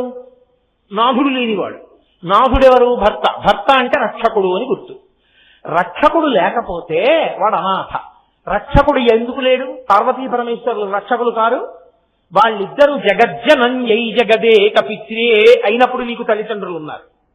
లౌకికమైన తల్లిదండ్రులు వెళ్ళిపోవచ్చేమో, కానీ వాళ్ళిద్దరు ఇప్పుడు ఉన్నారు. అమ్మా అయ్యయటంచు ఎవ్వరిని నేనన్నం శివా నిన్నేను సుమి, నీమది తల్లిదండ్రులటంచు చూడగాబోపు నాకిమ్మై తల్లియు తండ్రియం గురుడు నీవే కాక సంసారపు చిమ్మం చీకటి కప్పకొండ కనుమా శ్రీకాళహస్తీశ్వర. మాతాచ పార్వతీదేవి పితాదేవో మహేశ్వర బాంధవా శివభక్తాచ స్వదేశో భువనత్రయం అంటారు శంకరుల అన్నపూర్ణాష్టకంలో. అమ్మ నాన్న వాళ్ళిద్దరు ఎప్పుడూ ఉన్నారు. వాళ్ళిద్దరూ ఉండగా అనాథ ఎవరయ్యాడు? ఎవడూ అనాథ కాదు, అందరూ సనాథలే. అందరికీ వాళ్ళిద్దరూ ఉన్నారు. జగత్తుకంతటికి వాళ్ళు తల్లిదండ్రులు అయినప్పుడు, జగత్తులో నువ్వు అంతర్భాగం అయినప్పుడు నీకు తల్లిదండ్రులు ఉండగా నువ్వు అనాథ అని ఎలా అనిపించుకుంటున్నావు? అనాథ అని ఎలా పిలుస్తున్నావు? అనాథ ఎవడూ కాదు, అందరూ సనాథలే. అయితే మీరు నన్ను ప్రశ్న ఇచ్చు, మరి అయితే పరమశివుడికి తల్లి లేదు కదండి, ఆయనని కన్న తల్లి అన్నది ఎవరు లేరుగా, ఆయన ఇప్పుడు ఉన్నాడుగా, మరి ఆయనకి తల్లిదండ్రులు లేరు కాబట్టి ఆయన అనాథగా? పూర్వజ, అమ్మవారు ఎప్పుడు పుట్టిందో ఎవరికి తెలియదుగా, మరి అప్పుడు ఆవిడికి తల్లిదండ్రులు లేరుగా. హిమవంతుడు మేనక అవన్నీ అవతార స్వీకారాలు. అసలు ఆదిశక్తిగా ఆమెకి తల్లిదండ్రులు లేరు, అప్పుడు ఆవిడ అనాథనచ్చ? పుట్టుక లేదుగా. పోని పరమశివుడు ఆవిడికి భర్త కాబట్టి ఆవిడ సనాథ. ఆవిడ అనాథ అనడానికి అవకాశం లేదు. పరమశివుడు ఆయన అనాథేనా అంటే ఒకటి గుర్తుపెట్టుకోవాలి మీరు, పరమశివుడు కూడా సనాథుడే. ఎందుకో తెలుసా? పరమశివుడికి రక్షకులు ఎవరు? అమ్మవారే. మీరు జాగ్రత్తగా గమనించండి, కుటుంబంలో కూడా తల్లిదండ్రులు ఎంతకాలం ఉంటారు? ఒకప్పుడు ఈ శరీరాన్ని తల్లిదండ్రులు ఎంతో రక్షించారు. మా అమ్మ ఎంతో ప్రేమతో అన్నం పెట్టి పెంచింది ఈ శరీరాన్ని. మా అమ్మ దగ్గర కూర్చోబెట్టుకుని ఎన్నో బుద్ధులు నేర్పింది ఈ శరీరానికి. మా అమ్మ దగ్గర కూర్చోబెట్టుకుని ఎంతో భక్తిని నేర్పింది నాకు. ఆ అమ్మ వెళ్ళిపోయింది, నాన్నగారు వెళ్ళిపోయారు. కానీ అమ్మలా వేళకి అన్నం ఎవరు పెడుతున్నారు? రక్షకురాలై నా భార్య పెడుతోంది. నాకు కాళ్ళు నొప్పెట్టాయి, నా భార్య పడుతోంది. నాకు జ్వరం వచ్చింది, నాకు ఎవరు కావలసినటువంటి ద్రవాన్ని ఇచ్చి ట్యాబో ఔషధాన్ని ఇచ్చి ఎవరు రక్షిస్తున్నారు? నా భార్య రక్షిస్తోంది. నా మనసు ఎప్పుడైనా ఉద్విగ్నతకి లోనైంది, ఏదో బాధకి లోనైంది, చిన్నబుచ్చుకున్నాను. ఎందుకు అలా చిన్నబుచ్చుకుంటారు? మీరు నమ్ముకున్న పరమేశ్వరుడు మీకు లేడా? మీరు ఎందుకు బెంగపెట్టుకుంటారు? ఈశ్వరుడు కాపాడతారు, బెంగపెట్టుకోకటే అని నన్ను ఊరడించింది ఎవరు? నా భార్యే. నేనెందుకు అనాథమయ్యాను? నా భార్య ఉండగా నేను అనాథని కానీ? ఆమె తల్లియే, తండ్రియే, సమస్తమై నన్ను ఊరడిస్తోందా లేదా? శాంతి స్థానమై. అప్పుడు నేను అనాథని కాను. నేనే కానప్పుడు పరమశివుడు ఎందుకు అవుతాడు? జగజ్జనని కాపాడతాయని అమ్మవారు ఆయన్ని కాపాడుతుంది. అమ్మవారి ఆపద వస్తే ఆయన కాపాడతారా? ఆయనకి ఆపద వస్తే అమ్మవారు కాపాడుతారు. ఆపద వాళ్ళకుండదు. అలా వాళ్ళు లోకము వాళ్ళని సరిగ్గా అర్థం చేసుకోలేని అయోమయావస్థ వచ్చినప్పుడు వాళ్ళు ఉభయులు ఒకరినొకరి గౌరవాలు కాపాడుకుంటారు. దక్షయజ్ఞంలో పరమశివుడి యొక్క గౌరవానికి తేడా వచ్చింది. పార్వతీదేవి శరీర త్యాగం చేసి శివుణ్ణి రుద్రుణ్ణి చేసి లోకానికి పాఠం చెప్పించి శివ వైభవాన్ని నిలబెట్టిందా లేదా? లోకానికి అంతటికీ ఆపదొచ్చింది హాలాహలం వల్ల. వెళ్ళి మీరు పుచ్చుకుని పిల్లల్ని కాపాడండి అని అమ్మవారు పరమశివుణ్ణి పంపించి హాలాహల భక్షణం చేయించి లోకాల్ని కాపాడించిందా లేదా? కాబట్టి వాళ్ళు ఎప్పుడు ఒకరినొకరు వాళ్ళు కాపాడుకుంటుంటారు. కాబట్టి అసలు అనాథ అన్న మాట ఎక్కడి నుంచి వచ్చింది? అసలు ఆ మాట లేదు శాస్త్రంలో. అనాథ అన్నవాడు లేనే లేడు. అనాథ అన్నవాడు లేనప్పుడు అనాథులకు ఆశ్రమం అన్న మాట ఎక్కడి నుంచి వచ్చింది? లేదు. అసలు అనాథ లేడు. జగత్తుకంతటికీ తల్లిదండ్రులున్నారు. ఎవరూ నాకెవ్వరూ లేరన్న మాట అనడానికి వీలు లేదు లోకంలో. ఇది శంకరాచార్యుల వారి అభయం. జగద్గురువుగా వారు మాట్లాడితే అలా ఉంటుంది. జగజ్జనం యై జగదే కపిత్రే. ఆ మాట ఎవరు సృష్టించాడో తెలియదు, కానీ అసలు ఆ మాట ఎవరికీ అన్వయము కాదు. అందరికీ జగత్తుకంతటికి వారు తల్లిదండ్రులుగా ఉన్నారు. ఇప్పుడు ఈ మాట మీకు ఎంత ఊరటనిస్తుంది మీరు ఆలోచించండి. నాకేమిటండి ఇబ్బంది? నేను నమ్ముకున్న నా తల్లిదండ్రులు ఉన్నారు కదా, నాకేం కష్టం వచ్చినా నేను వాళ్ళకి చెప్పుకుంటాను. ఏదో నాకు చాలా కష్టం వచ్చేసింది అనుకోండి, ఇబ్బంది వచ్చేసింది అనుకోండి, నేను వెంటనే కాస్త విభూతి చల్లుకుని ఆ పంచకొక్కలు ఆల్చి అవతల బారేసి ఓ గామంతా కట్టుకుని పూజా మందిరంలో కూర్చుని నేనేం పూజ చేయక్కర్లేదప్పుడు స్వామిని చూసి చెప్పుకుంటాను. స్వామి ఏమిటి ఇంత ఇబ్బంది, నేను తట్టుకోలేకపోతున్నాను, చాలా బాధగా ఉంది నా మనస్సు, చాలా కష్టానికి లోనైపోతున్నాను, ఈశ్వరానందు రక్షించవా? నీకు వచ్చిన మాటలతో పరమేశ్వరుడికి చెప్పుకో. నీకు లేకపోవడం ఉన్నారు కానీ ఈ పూజా మందిరంలో తల్లిదండ్రులు, నువ్వు మనసు విప్పి చెప్పు, కాపాడడానికి వాళ్ళు సిద్ధంగా ఉన్నారు. కాబట్టి అనాథ ఎవరు? అందరికీ తల్లి తండ్రి ఉన్నారు. ఇది చెప్పడానికి జగజ్జనం యై జగదే కపిత్రే నమశివాయ చ నమశివాయ. ఎంత మంగళప్రదులయా మీ ఇద్దరు, మాకు ఎంత ఆనందాన్ని ఇస్తున్నారయ్యా, ఎన్ని జన్మలు ఇస్తున్నారయ్యా, ఎన్ని శరీరాలు ఇస్తున్నారయ్యా, ఎంత శాస్త్రం ఇచ్చారయ్యా, వేదం ఇచ్చారు, ఋషులను ఇచ్చారు, అది చెప్పే వాళ్ళని ఇచ్చారు, మా మనసుల్ని భగవంతుడి వైపు తిప్పగలిగినటువంటి శాస్త్రాన్ని ప్రబోధం చేసే వాళ్ళని ఇచ్చారు. పరమేశ్వర నీకు మేము రుణపడిపోయాం కదా, ఇప్పుడు మేము నువ్వు ఉన్నావు, మమ్మల్ని కాపాడతావు, మాకేం బెంగ, మాకు బెంగలేదు. ఒక పెద్ద ఊరట కలిగిందా లేదా? అన్నీ ఉన్నాయి, నాకెవ్వరూ లేరంటుంటారు కొంతమంది. నాకెవ్వరూ లేరన్న వాడికి నేనున్నానన్నవాడు ఒకడు దొరికితే ఎంత సంతోషంగా ఉంటుందో. మన్ని ఆదుకోవడానికి, మన చెయ్యి పట్టుకోవడానికి మనకి తల్లిదండ్రులు ఉన్నారన్ననాడు మనకి ఎంత సంతోషంగా ఉంటుంది. ఆ భయాన్ని జగద్గురువులు ఇస్తున్నారు ఇవాళ. కాబట్టి జగజ్జనం యై జగదే కపిత్రే నమశివాయ చ నమశివాయ.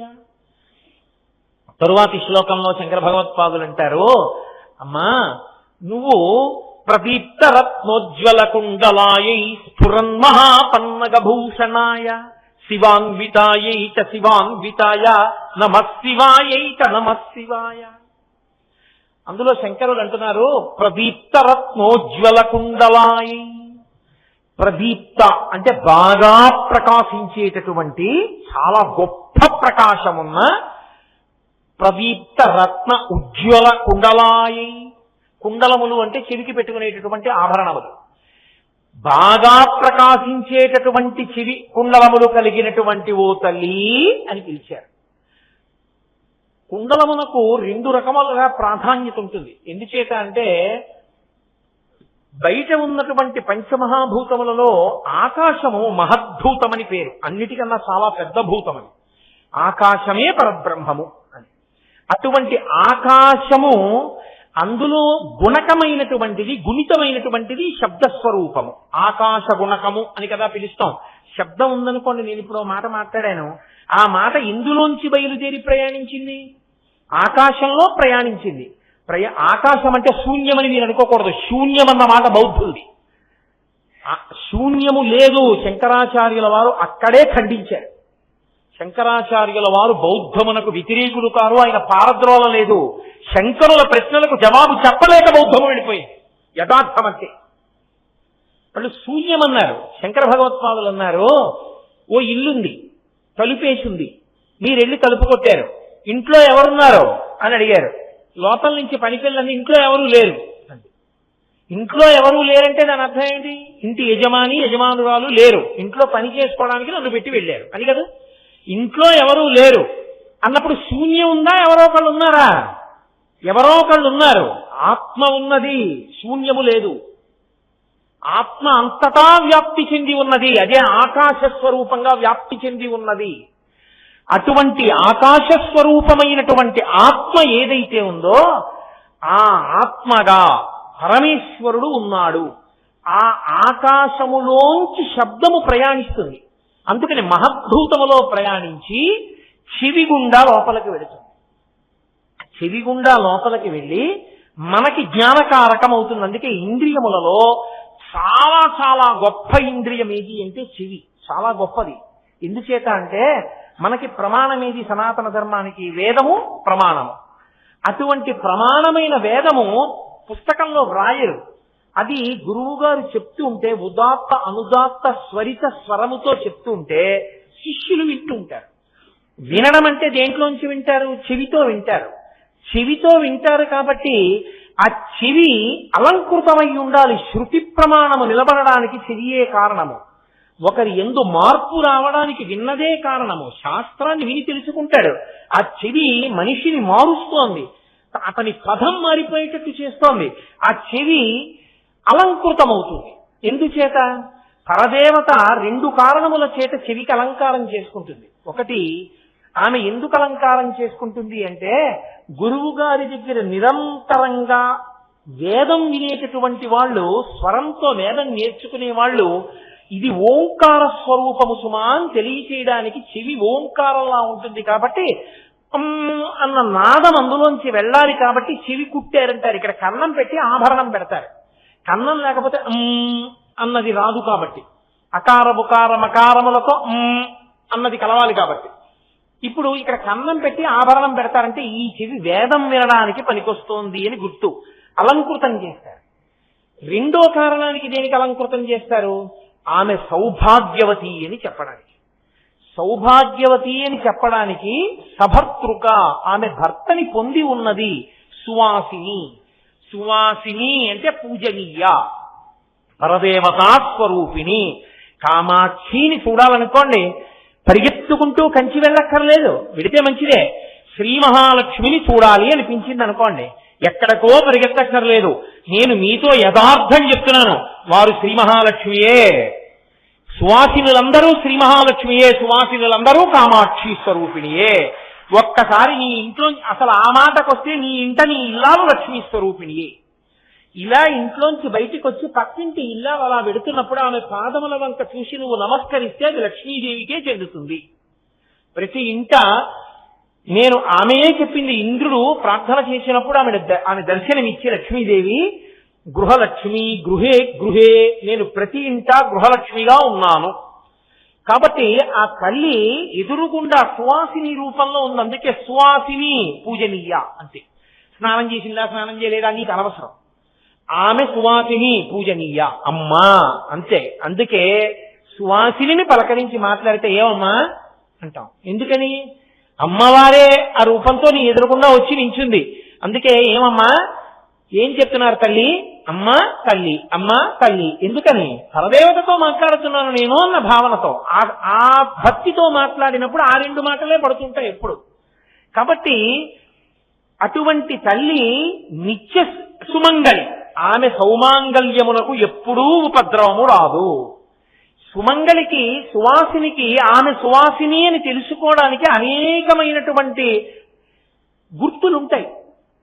కాళ్ళకి మట్టెలుంటాయి, మెడలో నల్లపూసలుంటాయి, సిగలో పువ్వులుంటాయి, పాపట ప్రారంభ స్థానమునందు బొట్టుంటుంది, నుదుటి మీద బొట్టుంటుంది, కేశములు సంస్కరింపబడి ముడి వేసుకునో లేకపోతే జట వేసుకునో ఉంటారు.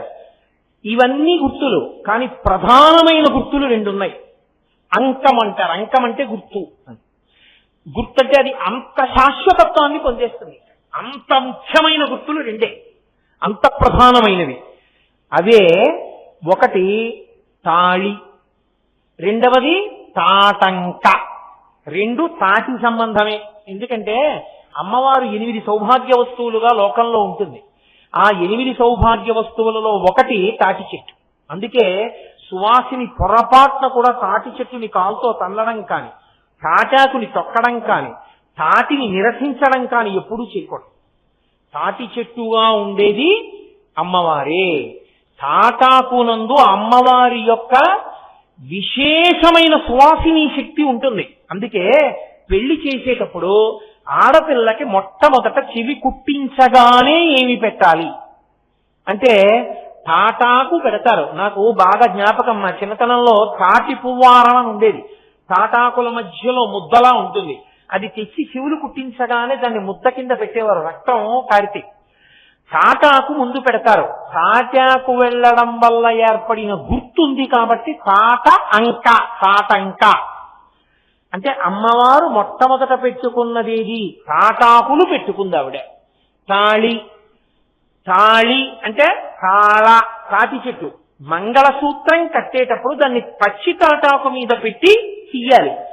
అసలు నిజంగా చెప్పాలంటే పసుపు తాటిలో ఒక పచ్చి తాటాకు ముక్క కూడా కలిపి కట్టాలి, కట్టి మెడలో కట్టించాలి వధువుకి. అందుకే నా కూతురు వివాహం చేసినప్పుడు నేను అలాగే కట్టించాను తాళి. కాబట్టి తాళ, ఎక్కడ తాటి చెట్టు సంబంధం ఉందో అవి రెండు ప్రధానమైనటువంటి సౌభాగ్య సూచనలు. తాటంక, తాళి, ఈ రెండు. ఇది అమ్మవారు పరమశివుడితో కళ్యాణం జరగగానే ఆమె చెవికి తాటంకములు పెట్టుకుని కనపడింది. స్త్రీ సువాసిని ఎప్పుడూ భర్త ఎదుట ఒంటి మీద అవి లేకుండా కనపడకూడనిది ఏది అంటే ఒక్క చెవి కమ్మలే. అందుకే వాటికి కమ్మలు అని ఒక పేరు. కమ్మలు కాదు, తెలుగులో కమ్మలు మాకి మావత్ తీసేస్తున్నారు. కమ్మలు కాదు, కమల యథార్థమునకు. తాటాకు పెట్టుకుని ఉండడం ఎందుకు? మనకు ఐశ్వర్యం పరమేశ్వరుడు ఇచ్చాడు కదా అన్నప్పుడు ఏం చేస్తారంటే కమలము అమ్మవారి స్థానం కాబట్టి మధ్యలో ఒక పెద్దరాయి వేసి చుట్టూ చిన్ని చిన్ని చిన్ని చిన్ని రాళ్లు వేసి కమలములను తల పెట్టుకుంటారు. అది కూడా తాటంకమంత సమానమైంది కాబట్టి ముందు తాటాకు పెట్టుకుని తర్వాత ఇది పెట్టుకుంటారు. కాబట్టి దాన్ని కమలము, చెవి కమలములు అంటారు. చెవి కమలములు తర్వాతి కాలంలో పలకడం సరిగ్గా మాని అపభ్రంశమై హేలాపురి ఏలూరైనట్టు, కోకనదము కాకినాడ అయినట్టు చిట్ట చివరికి చెవి కమ్మలు అయ్యి. చెవి కమ్మలు కాదు, చెవి కమలములు. అవి అంత పవిత్రములు. చెవి కమ్మలు లేకుండా అంటే చెవులకు ఆభరణములు లేకుండా భార్య ఎన్నడూ భర్తకి కనపడరాదు. ఒకసారి పెళ్ళైన తరువాత తన జీవిత పర్యంతంలో ఎప్పుడూ భర్తకి ఒంటి మీద అది లేకుండా కనపడకూడదు ఏది అంటే చెవి కమ్మలే. ఎప్పుడైనా వాటికి ఏదైనా ఇబ్బంది కలిగితే వాటిని మార్చవలసి వస్తే ఎవరికి చెప్పాలని అడిగారు. భర్త గారికే చెప్పాలి ముందు. అయ్యా మీరు కాసేపు రాకండి అని చెప్పి గదిలోకి వెళ్లి తలుపు వేసుకుని మార్చుకుంటారు. ఇప్పటికీ సంప్రదాయం తెలుసున్న కుటుంబాల్లో చెవికమ్మలు మార్చుకునేటప్పుడు చెవికమ్మలు ఏమైనా కడుక్కోవలసి వచ్చినా అసలు ఎట్టి పరిస్థితుల్లోనూ భర్తకి కనపడరు. అవి మార్చి మళ్ళీ పెట్టుకున్న తర్వాతనే భర్తకు కనపడతారు. ఎందుకంటే అది అంత ముఖ్యమైన ఐదోతనం. ఆ కాసేపు అమ్మవారి నామం చెప్పుకుంటూ ఆ చెవితాటంకాలను తీస్తే మళ్ళీ కడుక్కుని మళ్ళీ పెట్టేసుకోవాలంతే. అవి లేకుండా ఉండడం అన్నది ఉండదు. కాబట్టి అంత ప్రధానమైనటువంటిది. కాబట్టి ఆ చెవి తాటంకములు అమ్మవారి యొక్క ఐదోతనానికి గుర్తు. పరమశివుడు కళ్యాణం జరిగినప్పుడు ఇలా చూశాట అమ్మవారిని, చెవి తాటంకముల వంక చూసి పొంగిపోయాట. ఓ, నీ ఐదోతనానికి గుర్తు. ఆయన నిత్యుడు అయినా నేనున్నాననడానికి ఇదే గుర్తు సుమా అని అమ్మవారి చెవి తాటంకములను చూసి పొంగిపోయాడు. 2, అమ్మవారికి గురువు పరమశివుడే. ఆమె గురుమండల రూపిణి అయినా ఆమెకి గురువు పరమశివుడే. ఆమె సమస్త శాస్త్రములు భర్త పాదముల వద్ద కూర్చుని నేర్చుకుంది. భర్త పాదముల దగ్గర కూర్చొని భర్త సహజంగా గురువు ఆడదానికి, భార్యకి. ఆయన దగ్గర నేర్చుకుంది కాబట్టి శాస్త్రాధ్యయనము చేసేటప్పుడు ఆ చెవి అలంకృతమై ఉండాలి కాబట్టి కమ్మలు పెట్టుకుంది. అందుకని ఇప్పుడు 2 కారణముల చేత ఆమె చెవికి ఆభరణములు ఉన్నాయి. 3, ఏ ప్రార్థన చేసినా అమ్మవారు మన ప్రార్థనలన్నీ ఆ చెవులతోటే వింటుంది. మన ప్రార్థనలు వినగలిగినటువంటి ఆ గొప్ప చెవులకు ఆభరణములు లేకుండా, అలంకృతములు కాకుండా అలా ఉంటుంది. అందుకని ఆభరణములు పెట్టుకుంది. కాబట్టి ఇంత గొప్ప ఆభరణములను పెట్టుకునేటప్పుడు అమ్మ ప్రదీప్త రత్నోజ్వల కుండవాయే. అంత గొప్ప రత్నములు ఏమిటో తెలుసా లోకంలో? సూర్యుడు చంద్రుడు వాళ్ళిద్దరి. అందుకే తాటంకయుగడీభూత తపనోడుప మండవా. సూర్యుణ్ణి చంద్రుణ్ణి ఆమె ఆభరణములుగా, చెవి ఆభరణములుగా, కర్ణాభరణములుగా పెట్టుకుంటుంది. సూర్యుడి గమనంలో కాలం నడుస్తుంది, చంద్రుడి గమనంలో కాలం నడుస్తుంది. మనం చూడండి, చాంద్రమానం బట్టి తిథి చెప్తాం. ఇవాళ తిథి సప్తమి అంటాం. రేపటికి చాంద్రమానాన్ని బట్టి అది సూర్యోదయానికి ఉంటే అష్టమి కావచ్చు, అది సూర్యోదయానికి ఉంటే సప్తమి కావచ్చు.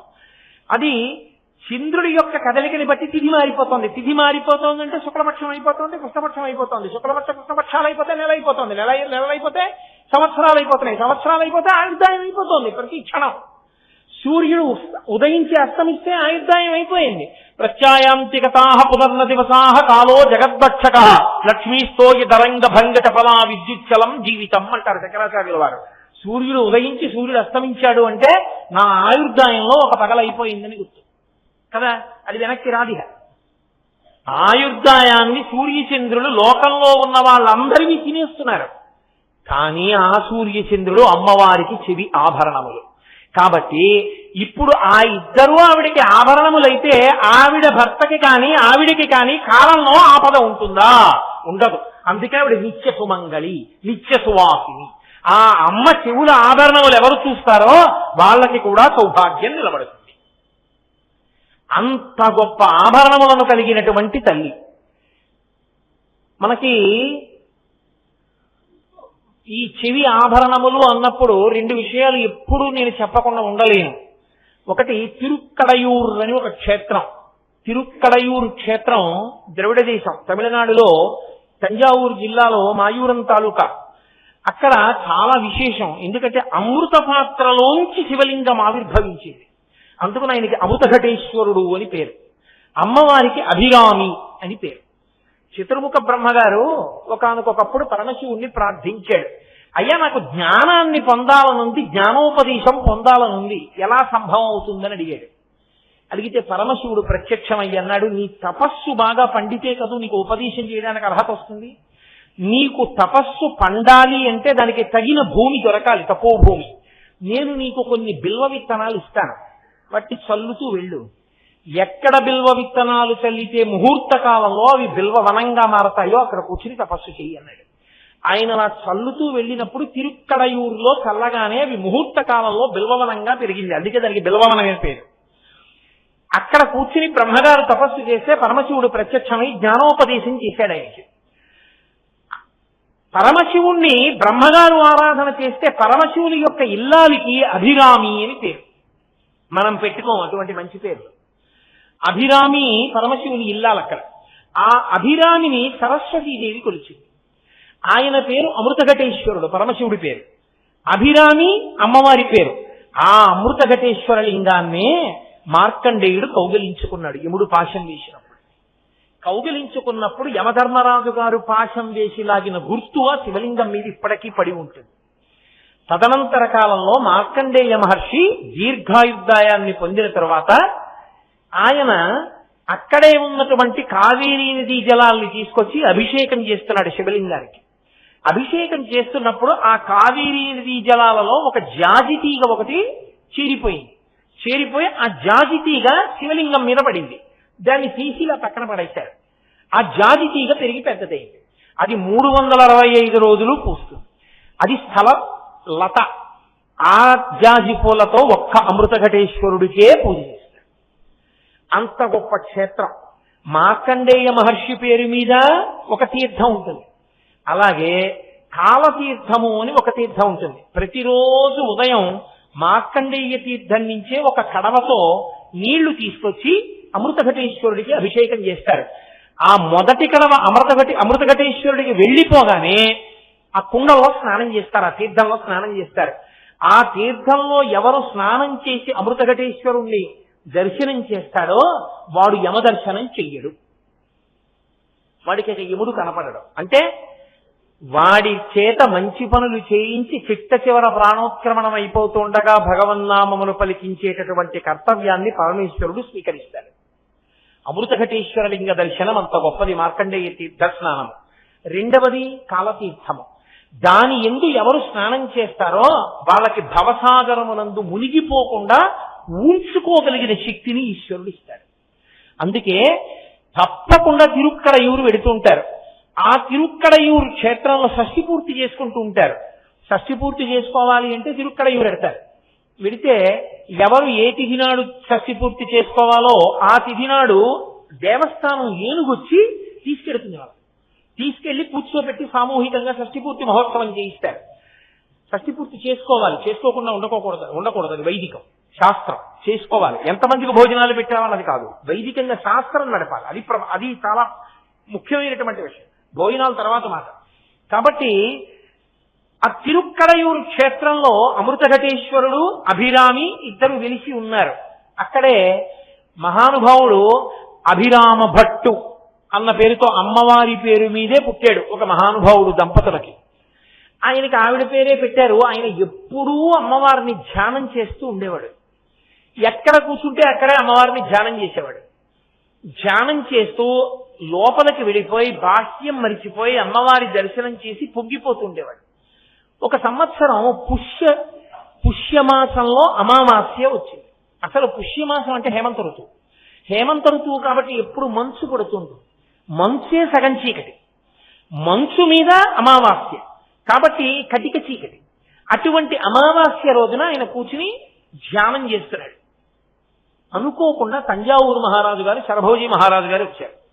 ఆయన దేవాలయంలోకి వెడుతుంటే అందరూ లేచి నిలబడ్డారు. మహారాజు గారు కదా, నిలబడ్డారు. ఈయనొక్కడు లేచి నిలబడలేదు. ఈయన లేచి నిలబడలేదు అని ఆయనకి కించిత్ కోపం వచ్చింది. ఆయన ముఖం వంక తేరిపారి చూశాడు.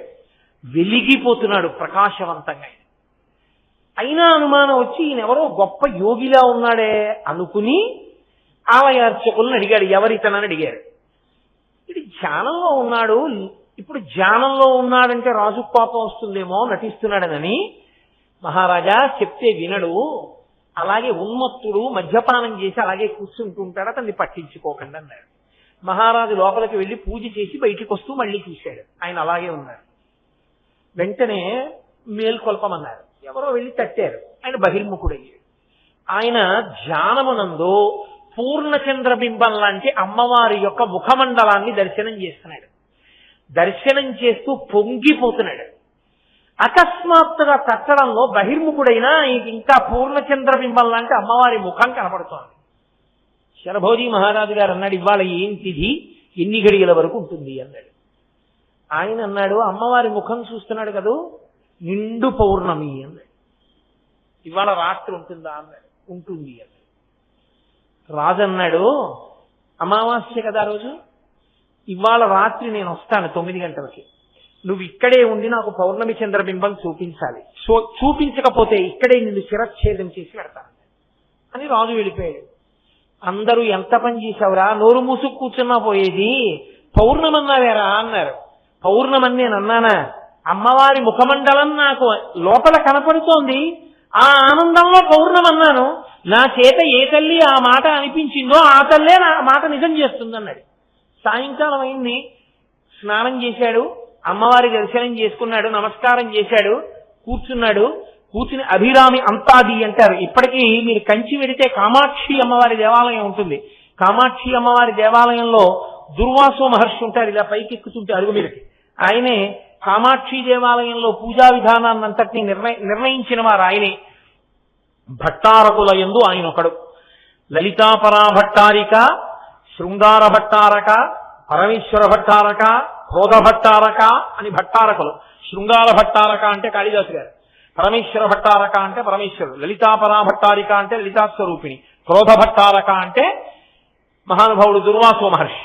ఆయనే ఆర్య ద్విశతి అని 200 శ్లోకాలతో కామాక్షి అమ్మవారి మీద స్తోత్రం చేశాడు. ఆయన ఎదురుగుండా కూర్చుని ఉంటాడు దుర్వాసో మహర్షి. ఆయన కామకోటి యందు, కామకోటి అంటే కోటి అంటే హద్దు, కామ అంటే కోరిక, కామకోటి పీఠం అంటుంటారు. కామకోటి, నువ్వేం కోరుతావో కోరు. ఏ కోరికైనా తీర్చగలిగిన శక్తి కలిగిన అమ్మవారు ఎక్కడుందో అది కామకోటి. పిల్లలు కావాలా ఇచ్చేస్తుంది, హద్దు ఆవిడ ఇవ్వగలదు. ఉద్యోగం కావాలా ఇవ్వగలదు. ఐశ్వర్యం కావాలా ఇవ్వగలదు. సచామరమావాణి సవ్యదక్షిణ సేవిత, ఆవిడ కాళ్ళ మీద పడ్డప్పుడు కుడి చేతి వైపుకు పడితే సరస్వతీదేవి, ఎడం చేతి వైపు పడితే లక్ష్మీదేవి, మధ్యలో పడితే సరస్వతీదేవి లక్ష్మీదేవి ఇద్దరి వింజామరల గాలి తగులుతుంది. సరస్వతి లక్ష్మి ఇద్దరి కటాక్షం కలుగుతుంది. ఆవిడ ఇవ్వలేనిదేం లేదు లోకంలో. కామాక్షి ఏదైనా ఇవ్వగలదు, అంత గొప్ప తల్లి. అటువంటి తల్లి కాబట్టే ఆ కామాక్షీదేవి పూజా విధానాన్ని దుర్వాసో మహర్షి నిర్ణయం చేశారు. ఆ దుర్వాసో మహర్షిని దాటి మీరు ఇలా కొంచెం పక్కకి తిరిగితే ఆవిడ ఏకాంత శయన మంటపం ఉంటుంది. మీరు ఇప్పటికీ కంచిలో తెల్లవారుజామున వెడితే కిందటి సంవత్సరం ఖచ్చితంగా రథసప్తమి ఇదే రోజు తెల్లవారుజామున మనందరం శ్లోకం చెప్పి కంచి ఎందే ఒక పుణ్య తీర్థ పుష్కరిణి ఎందు స్నానం చేశాం. అంటే మనందరం అన్న మాటలో ఉద్దేశం ఏంటి అంటే, ఆ రోజున నాతో కలిసి వచ్చిన వాళ్ళనండి, లేదా వాళ్ళందరితో కలిసి నేను వెళ్ళానండి. నేను నాతో వచ్చిన వాళ్ళంటే అదో అహంకారం, వాళ్ళతో నేను వెళ్ళానంటే కూడా వదిలిపోతుంది. అలా వెళ్ళిన అందరం కలిసి చేసిన రోజు కిందటి రథసప్తమికి మనం కాంచీపురంలోనే ఉన్నాం, మోక్షపురిలో. అదిగో అది దాటి మీరు అమ్మవారు ఉత్సవమూర్తిగా కూర్చుని ఉంటుంది కామాక్షి. ఆ మందిరం పక్క నుంచి వెడుతుంటే అరుగు మీద రాసి ఉంటాయి వరుసగా శ్లోకాలు. ఆ శ్లోకాలకే అభిరామి అంతాది అని పేరు. ఆ అభిరామి అంతాది అంటే ఆయన ఆ రోజు రాత్రి, అమావాస్య నాడు రాత్రి శరభోజీ మహారాజు గారు వస్తే పౌర్ణమి చంద్రుణ్ణి చూపించాలి. కూర్చుని అంతర్ముఖుడై వరుసగా శ్లోకాలు చెప్పడం మొదలుపెట్టాడు అమ్మవారి మీద. వాటిని అంతాది అంటారు. అంతాది అంటే శ్లోకం ఏ మాటతో పూర్తయిందో ఆ మాటతోటే తర్వాత శ్లోకం మొదలైపోతుంది, అంతాది అంటారు. అటువంటివి 100 శ్లోకములు చెప్తానని కూర్చున్నాడు. కూర్చుని వరుసగా చెప్పేస్తున్నాడు. 79వ శ్లోకం దగ్గరికి వచ్చాడు. కటికి చీకటి అయిపోయింది. శరభోజీ మహారాజు వచ్చారు. వచ్చి నించున్నారు. నించునే ఆకాశంలోకి చూశారు. కటిక చీకటి, చంద్రబింబం కనపట్టం లేదు ఎక్కడ. అమావాస్య, చంద్రుడు ఉండవలసిన చోట లేడు. కాబట్టి లేడు అంటే మహాగణపడితే ఒక చిన్న రేఖ కనపడుతుంది. కాబట్టి ఈయన శ్లోకాలు చదువుతూ కూర్చున్నాడు. రాజు ఇంకా శిక్ష వేద్దాం అనుకున్నాడు. 79వ శ్లోకం చదివాడు. చదవగానే రాజు శిక్ష వేద్దామని నిర్ణయం చేసుకుంటుండగా అమ్మవారు చూసింది. చూసి, నన్ను నమ్ముకున్న నా భక్తుడికి శిక్ష వేస్తావా? వెంటనే తన చెవి కుండలాన్ని ఒక దాన్ని తీసి అలా ఆకాశంలోకి విసిరింది. అది ఆకాశంలోకి వచ్చి చంద్రబింబంలా నిలబడింది. అనంత కాంతులతో అది నిలబడేటప్పటికీ శరభోజీ మహారాజుతో సహా అందరూ నేల మీద పడి తల్లిని ప్రస్తుతి చేశారు. ఆ మహానుభావుడు అభిరామి అంతాది. ఆయన అమ్మవారి యొక్క చెవి కుండలాన్ని ఆకాశంలో చంద్రుడిగా దర్శింపజేశాడు తన భక్తి చేత. కామాక్షి చేతులలో పట్టుకున్నప్పుడు చెరుకు విల్లు, 5 పుష్పబాణాలు, లలితాపరా భట్టారికా స్వరూపం ఎలా పట్టుకుంటుందో అలా పట్టుకుంటుంది. ధనస్సు, బాణములు మొదలైనటువంటివి. శృణిమపి దధానాం, ఓ చేతిలో అంకుశము, ఒక చేతిలో పాశము ఉంటాయి. కానీ అభిరామి మాత్రం తిరుక్కడయూరులో అలా పట్టుకోదు. ఆవిడ ఒక చేతిలో అక్షమాల పట్టుకుంటుంది, ఒక చేతిలో ఆ తల్లి వరదహస్తం, ఒక చేతిలో అభయహస్తం, ఒక చేతిలో అక్షమాల, ఒక చేతిలో అమృతపాత్ర, చతుర్బాహువులతో నిలబడి ఉంటుంది అభిరామి. అద్భుతమైన క్షేత్రం తిరుక్కడయూరు. కాబట్టి అటువంటి తిరుక్కడయూరు క్షేత్రంలో అమ్మవారు తన కుండలాన్ని ఆకాశంలో ప్రకాశింపచేసి అభిరామి భట్టుని కాపాడింది. అలాగే శంకర భగవత్పాదుల జీవితం చిట్ట చివరి దశకి వచ్చేస్తున్నటువంటి రోజుల్లో ఆయన జంబుకేశ్వరం వెళ్ళారు. జంబుకేశ్వరం జలలింగం. అక్కడ శివలింగం దగ్గర ఎప్పుడు నీరు పుడుతూ ఉంటుంది. నీరు పుడుతున్నటువంటి ప్రదేశం, కానీ ఆ నీరు ఎవరికి తీర్థంగా ఇవ్వడం చల్లడం అవి ఏం చెయ్యరు, తీసేస్తూ ఉంటారు ఆ నీటిని. ఆ జంబుకేశ్వర క్షేత్రంలో అమ్మవారు అఖిలాండేశ్వరి అన్న పేరుతో ఉంటుంది, నిలబడి ఉంటుంది. మీరు ఎప్పుడైనా దర్శనం చేసి ఉంటారు మీ అందరూ నేను అనుకోవడం. మీరు అసలు ఇలా నిలబడి లోపలికి చూస్తే ఆమె చెవి తాటంకములు మెరిసిపోతుంటాయి. అలా మెరిసిపోతున్నటువంటి ఆమె తాటంకములలో 326 వజ్రములు, మాణిక్యములు, మరకతములు మొదలైనటువంటి అద్భుతమైనటువంటి మణులు ప్రకాశిస్తూ ఉంటాయి. ఆవిడ యొక్క తేజస్సుని ఒకప్పుడు ఎవరు తట్టుకోలేకపోయారు. ఉగ్రదేవతలు అనకూడదు, ఆమెని మనం దర్శనం చేసుకోవాలని ఋషులు ఆమె ఎంతంత తేజస్సు పెట్టారు. కానీ మన అనుష్ఠాన బలం తగ్గిపోయి మనం ఆమె ముందు నిలబడలేకపోతున్నాం, చూడలేకపోతున్నాం. మెరుపుని ఈ కంటితో ఎలా చూడలేమో అలాగే ఆమె శక్తి ఎక్కువ, మన శక్తి తక్కువ అయితే చూడలేం. శంకరాచార్యుల వారు చేసిన గొప్ప అనుగ్రహం ఏమిటో తెలుసా అండి? ఆమెలో అధికంగా ఉండిపోయినటువంటి శక్తిని తగ్గించాలి. తగ్గిస్తే తప్ప ఎవరు వెళ్ళి ఎదురుకుంటా నిలబడలేరు. అప్పుడు అఖిలాండేశ్వరి అమ్మవారిలో ఉన్న శక్తిలో కొంత భాగాన్ని తీసేసేయడానికి ముందు ఆమెను ప్రసన్నం చేసుకునే ప్రయత్నం చేశారు. అమ్మవారు చాలా తొందరగా ప్రసన్నం ఎప్పుడవుతుందో తెలుసా? గణపతి ఎదురుగుండా ఉంటే. మీకు అందుకే చిత్ర విచిత్రమైన క్షేత్రాల్లో శ్రీకాళహస్తి ఒకటి. పరమశివుడు నువ్వు శ్రీకాళహస్తి వెళ్ళి తపస్సు చెయ్యి అంటే ఆవిడ బయలుదేరి వచ్చినప్పుడు ఆవిడ నందివాహనం ఇచ్చి పంపించాడు. నందివాహనం మీద వెళ్ళని ఆవిడ నందివాహనం ఎక్కి వచ్చేటప్పుడు విఘ్నేశ్వరుని తోడు పంపించాడు. అందుకే మీకు శ్రీకాళహస్తిలో నందీశ్వరుడి మీద విఘ్నేశ్వరుడు అమ్మవారు కలిపి కూర్చుని వస్తున్నట్లుగా ఉంటుంది మూర్తి. మీరు ఎప్పుడైనా దర్శనం చేశారో లేదో నాకు తెలియదు. కాబట్టి ఆ నందివాహనం మీద అమ్మవారు విఘ్నేశ్వరుడితో కలిసి వచ్చింది. ఆవిడికి పెద్ద కొడుకు ఆ విఘ్నేశ్వరుడు అంటే అంత ప్రీతి ఆవిడికి. అంటే సుబ్రహ్మణ్యుడు అంటే లేదని కాదు, అసలు ముమ్మూర్తుల ఆవిడ పోలిక, అంత ముద్దుగా అంత అందంగా ఉంటాడు ఆయన. మంత్రం కూడా శరవణ భవ, అమ్మవారి పేరే. ఆ శరవణ తటాకం నుంచి ఆయన పైకి వచ్చాడు. ఇద్దరిద్దరే అంత గొప్ప పిల్లలు. అందుకే హేరంబే చ గుహే చ హర్షభరితం వాత్సల్యమంకూరయన్ అంటారు ముఖశంకరులు. అమ్మ ఏం పిల్లలమ్మా, వాళ్ళ గురించి నువ్వు ఆలోచించక్కర్లా, ఇద్దరు లోకోద్ధారకులే, నీ అదృష్టం. పరమశివుడు మహానుభావుడు, ఆయనకి నువ్వేమీ ఆయన గురించి ఆలోచించక్కర్లా. మరి నీ శక్తి అంతా ఏం చేస్తావు? ఆనమ్రేషు జనేషు పూర్ణ కరుణా వైదగ్ధ్యముత్తాలయ. అమ్మా అని నీ దగ్గరికి వచ్చి ఇలా ఎవరన్నారో వాడిని ఉద్ధరిద్దామని శక్తి ఎవరి మీద చూపిద్దామా, ఎవరిని ఉద్ధరిద్దామా అని నువ్వు చూస్తున్నావు. అందుకే వచ్చి నమస్కరిస్తున్నానమ్మా అన్నారు ముఖశంకరుడు. కాబట్టి ఆ తల్లి ముందు విఘ్నేశ్వరుణ్ణి ప్రతిష్ఠించారు. కానీ అఖిలాండేశ్వరి అమ్మవారిలో ఉన్నటువంటి అధికమైన శక్తి తగ్గలేదు. ఆవిడ శక్తి తగ్గకపోతే అప్పుడు శంకర భగవత్పాదులు ఆలోచించారు, ఈ శక్తిని నిష్కారణంగా తగ్గించేసేయడం కన్నా శ్రీచక్రంలోకి ప్రవేశపెట్టాలి. శ్రీచక్రంలోకి ప్రవేశపెడితే శ్రీచక్రాన్ని ఎక్కడ వేయాలి? పంచభూతాల్లో ఒక్క భూమి మీదే వెయ్యాలి తప్ప పృథివీ ఆపస్తేజో వాయు ఆకాశముల యందు పృథివీ తప్ప నీటి యందు కాని, అగ్ని యందు కాని, ఆకాశమునందు కాని, వాయువునందు కాని శ్రీచక్రాన్ని పెట్టడం కుదరదు. కాబట్టి అది జలక్షేత్రం, అప్పుక్షేత్రం. జంబుకేశ్వరం జలలింగం. ఎదురుగుండా ఉన్నటువంటి కావేరీ నదిలో వేయకూడదు నీళ్లలో. కాబట్టి పృథివీ మీద వెయ్యాలి. కానీ పృథివీ క్షేత్రం కంచి, అందుకని కంచిలో అప్పటికే పృథివీ మీద శ్రీచక్రం వేసేశారు అమ్మవారికి. కాబట్టి ఇప్పుడు శంకర భగవత్పాదులంటే అటువంటి దార్శనికులు, అటువంటి జగద్గురువు, అటువంటి మహానుభావులు. శంకరుల పేరు చెప్తే పాపాలు పోతాయి. అటువంటి ప్రాతస్మరణీయులు శంకర భగవత్పాదులంటే. మహానుభావుడు ఏం చేశారంటే అమ్మవారిలో ఉన్న శక్తినంతటినీ కూడా కొంత భాగాన్ని తీసేసి అమ్మవారిని వజ్రవైఢూర్యములు మరకతమాణిక్యములతో శ్రీచక్రాలు 2 తయారు చేసి ఆ రెండిటిలోకి ఆ శక్తిని ప్రవేశపెట్టారు. ప్రవేశపెట్టి ఇప్పుడు ఈ రెండిటిని ఎక్కడ పెట్టాలి? మళ్లీ భూమి మీద పెట్టడం ఎందుకంటే ఆ రెండిటిని తీసుకెళ్లి అమ్మవారికి తాటంకాలుగా పెట్టేశారు. అందుకే శ్రీచక్ర తాటంకములు పెట్టుకుంటుంది జంబుకేశ్వరంలో అఖిలాండేశ్వరి. ఇప్పటికీ అమ్మవారికి మధ్యాహ్నం మహానైవేద్యం పెట్టాలంటే అర్చకులు కూడా నేను పురుషుణ్ణి అన్న భావనతో పంచకట్టుకుని లోపలికి వెళ్ళరు. అమ్మవారికి మహానైవేద్యం పట్టుకెళ్లేటప్పుడు అర్చకులందరూ చీరలు కట్టుకుని లోపలికి వెళ్తారు అమ్మవారికి నైవేద్యం పెట్టడానికి. మీరు చూడొచ్చు, జంబుకేశ్వరం వెళ్ళి చక్కగా కూర్చుంటే అక్కడ చక్కగా క్షేత్ర వైభవాన్నంతటినీ మీరు అనుభవించవచ్చు. ఆ తల్లి శివులకు వేశారు శ్రీచక్రతాటంకాలు. శ్రీచక్రతాటంకములున్న ఏకైక మూర్తి ప్రపంచం మొత్తం మీద అఖిలాండేశ్వరి జంబుకేశ్వరం ఒక్కటే.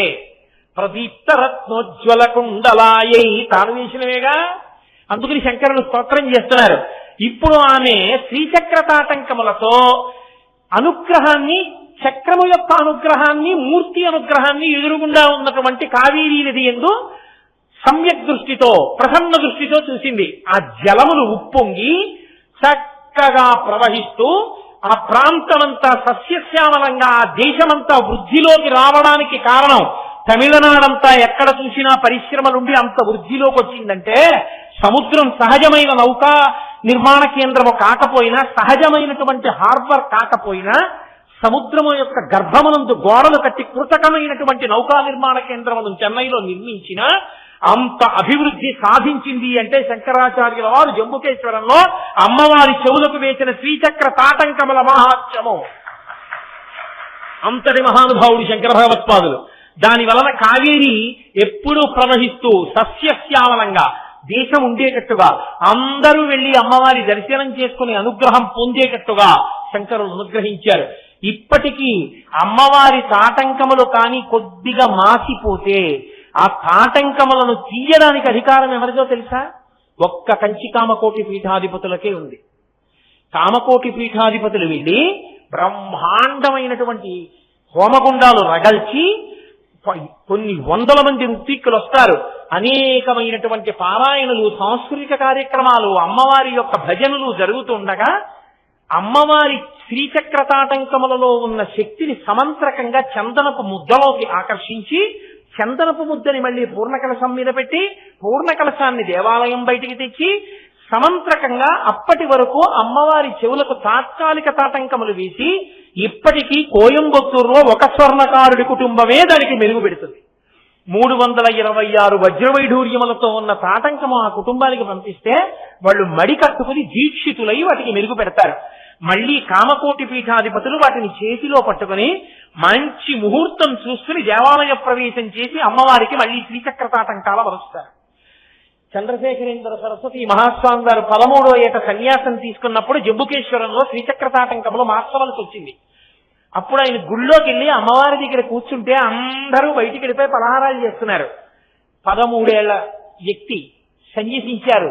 మహానుభావుడికి అమ్మవారి అనుగ్రహం కారణజన్ముడు, ఈ భూమి మీద నిలిచిన మరో శంకరాచార్యుల వారు ఆయన చెప్పుకున్నారు తన జీవితంలో, నాకు 13 ఏళ్లు, నాకేం తెలియదు, జంబుకేశ్వరం లాంటి క్షేత్రం అంతరాలయంలో నన్ను కూర్చోపెట్టారు, నాకు ఆకలేస్తోంది, అమ్మ పెట్టిన సద్యన్నం గుర్తొచ్చింది, అప్పుడు నాకు అమ్మ కనపడదుగా, అన్నం పెట్టదుగా, నీవు పీఠాధిపతివి, నువ్వు దీక్షలో ఉండాలి, నువ్వేం తినకూడదన్నారు. కడుపు నకనకలాడుతుంటే ఎదురుగుండా ఉన్న అమ్మనే చూసి అమ్మని ప్రార్థించాను, ఆయమ్మే ఇవాళ ఇంత వాణ్ణి చేసి పీఠానికి మత్స రాకుండా నన్ను పీఠాధిపతిని చేసి నడిపించి నా జీవితాన్ని ఒడ్డెక్కించిందన్నారు.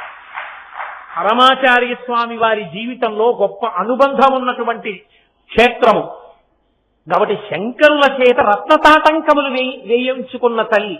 శ్రీచక్ర తాటంకములు రత్నతాటంకములు అపురూపం. ఇంకా మీరు అటువంటి తాటంకాలు ఎక్కడా చూడరు. మనిషి తన జీవితంలో తప్పకుండా వెళ్ళాలి. తిరువాణకోయిల్ అంటారు వాళ్ళు. అక్కడ శ్రీరంగానికి చాలా దగ్గర. చక్కగా కావేరీ స్నానం చేసి శ్రీరంగం దర్శనం చేసుకుని జంబుకేశ్వరం వెళ్ళచ్చు. అక్కడే సమయపురం కూడా శక్తిస్థానం, సమయపురం కూడా వెళ్ళొచ్చు. ఏనుగులు ప్రవేశించకుండా కట్టారు. ఇప్పుడు మళ్ళీ నేను ఆ కథ అంతా చెప్తే ఎప్పటికయ్యాను కానీ. కాబట్టి ప్రదీప్త రత్నోజ్వల కుండలాయి, అమ్మవారి యొక్క కుండలములు అలా ప్రకాశిస్తూ ఉంటాయి రత్నముల చేత. శంకరుడు చేసిందేగా. ఎందుకు వీరా మాట, ఎందుకంత చెప్పడం మనకి అంటే, ఆ తాటంకములను మానసికంగా దర్శనం చేసినా సరే, భావనామాత్రంగా మీకొక్కసారి గోచరమైనా సరే అవి రక్షణ కల్పించగలవు. శంకరాచార్యుల వారు సౌందర్యలహరిలో అమ్మవారి యొక్క తాటంకముల మీద 2 శ్లోకాలు చేశారు. అందులో ఒక శ్లోకంలో అన్నారు, సుధామభ్యాస్వాద్య ప్రతిభయజరా మృత్యుహరిణి విపద్యంతే విశ్వే విధిశతమఖముఖాద్యాది విషవ కరాళం యక్ష్వేళం కపలతవత కాలకలన దశంభోత్తన్మూలం తవ జనని తాటంక మహిమ. ఇంత శంకరులు సౌందర్యలహరి దగ్గరికి వచ్చేటప్పటికి అమ్మ పక్షపాతులు అయిపోయారు. అయిపోయామ్మా ఏమిటో లోకంలో మాట చెప్తుంటారు, హాలాహలం వచ్చింది, అందరూ భయపడిపోయారు. పరమశివుడు ఎదురెళ్ళి తన చుట్టూ సురసంఘము జయ్యేధ్వానంబులన్ బొబ్బిడం జలగంభీరవంబుతో శివుడు లోకద్రోహి హుంపోపు రమ్మని కింగేల తమల్చి కూర్చి కడిగా నంకించి జంబూపలంబున సర్వంకటమునాహారించే హేలాగతిన్ కదలంబారము పాపపేరు వడలన్ ఘర్మాంబుజాలంబు పుట్టదు నెత్రంబులు నెర్రబారవు నిజ జూటాచంద్రుడు కందడున్ మదనాంభోజము వాడదా విషమును ఆహ్వానించుతో రాయితో పజిలంబై కడిచేయుతో దిగుచుతో భక్షించుతో మృంగుచో. అమ్మా అందరూ అడిగిపోతే పరమశివుడు గబగబా ఎదురెళ్ళి హాలాహలాన్ని చేత్తో పట్టుకుని ముద్ద చేసుకుని నోట్లో పెట్టుకుని మింగి కంచంలో పెట్టుకుంటే చంద్రవంక వారలేదు, చిన్ని పావులు బెతకలేదు, భయపడలేదు, కనీసం ఒంటి మీద వేడి చేసి పొక్కెక్కలేదు. అమ్మా పరమశివుడు హాలాహల భక్షణం అంత గొప్పగా చేశాడంటారు. అసలు రహస్యం ఎక్కడుందో తెలుసా? అందరినీ చంపేసిన హాలాహలం పరమశివుడి విషయంలో ఎందుకు చేయలేకపోయిందమ్మా? తవ జనని తాటంక మహిమా. అమ్మా నీ సౌభాగ్యస్థానం, నీ చెవికుండలములు గట్టివమ్మా, అందుకే శివుడికి ఏమీ చేయలేదమ్మా. ఆయన గొప్ప కాదమ్మా. సుధామప్యాస్వాద్య ప్రతిభయ జరామృత్యుహరిణీం విపద్యంతే విశ్వే విధి శతమఖముపాద్యాది విశద. 100 యజ్ఞములు చేసి ఇంద్ర పదవిని అలంకరించిన ఇంద్రుడు, దేవతలు, అమృతం తాగిన వాళ్ళు కూడా పడిపోయారు. హాహలం తాగిన మీ ఆయన మాత్రం అలాగే బతుకున్నాడు. ఆయన గొప్ప కాదమ్మా. ఈ చెవులకున్న సౌభాగ్య స్థానం ఆ తాటంకములున్నాయే వాటి మహిమ. ఇంకొక శ్లోకం చేశారు సౌందర్యలహరిలో. అందులో అన్నారు, స్ఫురద్గండాభోగ ప్రతిఫలిత తాటంక యుగళం చతుశ్చక్రం మన్యే తవ ముఖమిదం మన్మదరదం యమారుహ్యదృహ్య. స్ఫురద్గండాభోగ ప్రతిఫలిత తాటంక యుగళం చతుశ్చక్రం మన్యే తమ ముఖమిదం మన్మదరథం యమారుహ్యదృహ్యత్కవనిరథమర్కేందు చరణం మహావీరో మార ప్రమదపతయే సంగీతపతే అన్నారు. మన్యే అమ్మా నాకు ఆలోచన వచ్చింది సుమా, నాకు అనుమానంగా ఉందమ్మా అన్నారు శంకరాచార్యులు వారు అమ్మవారి దగ్గరికి వెళ్ళే రోజు. ఏమి శంకరా ఏం అనుమానం అంది అమ్మ. ఎంత కైలాస శంకరుడైనా కాలని శంకరుడిగా వచ్చాడుగా, మరి కొడుకు స్వరూపంగా ఇప్పుడు ఏం అనుమానం నీకు శంకరా అంది. శంకరా అంటే శంకరాచార్యుల వారు. ఆయన అన్నారమ్మా, ఒకానొకప్పుడు మన్మధుణ్ణి మూడో కన్ను తెరిచి నీ భర్త పరమశివుడు కాల్చేశాడు కదూ. అవును కాల్చేశాడు. నువ్వు బతికించావు కదూ. అవును బతికించాను. ఎంత నువ్వు బతికించినా మన్మధుడికి కడుపులో కక్ష ఉండిపోయిందమ్మా. దేని మీద శంకరా? అమ్మా ఏమనుకోకు, మా తండ్రి గారు మీ వారు శంకరుడున్నాడే పరమశివుడు, ఆ పరమశివుడు మూడో కంటి మీద కక్ష. ఆ కన్ను కదు నన్ను కాల్చేసింది అని ఎప్పటికైనా నా జీవితంలో పరమశివుణ్ణి ఓడించగలనా అని పరమశివుణ్ణి ఓడించడం కోసమని సంబారాలు సమీకరిస్తున్నట్టు తెలిస్తే శివుడు చంపేస్తారని శివుడికి తెలియకుండా రహస్యంగా సేకరిస్తున్నాడమ్మా సంబారాలు. లోకంలో మూడో కంటి వాడికి తెలియకుండా చెయ్యండి అనకూడదు. మూడో కంటి వాడికి తెలియకుండా ఏముండదు. 3 కన్నులు ఉన్నవాడు శివుడు. మూడో కంటికి తెలియకుండా అంటే మీ 2 కళ్ళకి తప్ప మూడో కంటి కంటే ఇంకోటికి తెలియకూడదు, వాడి ఓ కంటికి కూడా తెలియకూడదు. కాబట్టి పరమశివుడికి తెలియకుండా అమ్మా యుద్ధ సంబారాలన్నీ సిద్ధం చేసుకుంటున్నాడమ్మా. అమ్మవారు తెల్లబోయింది. ఏమిటి శివుడి మీద యుద్ధానికి మన్మధుడు సంబారాలు సిద్ధం చేసుకుంటున్నాడా? ఏమి సిద్ధం చేశాడు శంకరా? అమ్మా ఏం చెప్పమంటావు? పరమశివుడికి భూమి రథం, దానికి 2 చక్రాలు సూర్యచంద్రులు. మన్మధుడు కూడా ఒక రథాన్ని తయారు చేసుకున్నాడు. ఇప్పుడు ఆ రథానికి 4 చక్రాలు. ఇప్పుడు మరి పరమశివుడి రథానికి 2 చక్రాలు సూర్యచంద్రులు, మన్మధుడి రథానికి 4 చక్రాలు. కాబట్టి ఆయన కన్నా గొప్ప రథం ఉంది కదమ్మా మన్మధుడికి. అలాగా 4 చక్రాల రథం తయారు చేశాడా? ఏమిటయా రథం అంది అమ్మవారు. అమ్మా ఏదో కాదమ్మా రథం, పరమశివుడు ఓడిపోవడం కూడా జరిగిపోయిందమ్మా. రథం ఇచ్చి మన్మధుడు వస్తే ఎందుకు చెప్పడం బాగుండదని నీకు చెప్పలేదు. ఓడిపోయాడా శివుడు మన్మధుడి చేతిలో? ఎప్పుడు ఎక్కడేమిటమ్మా?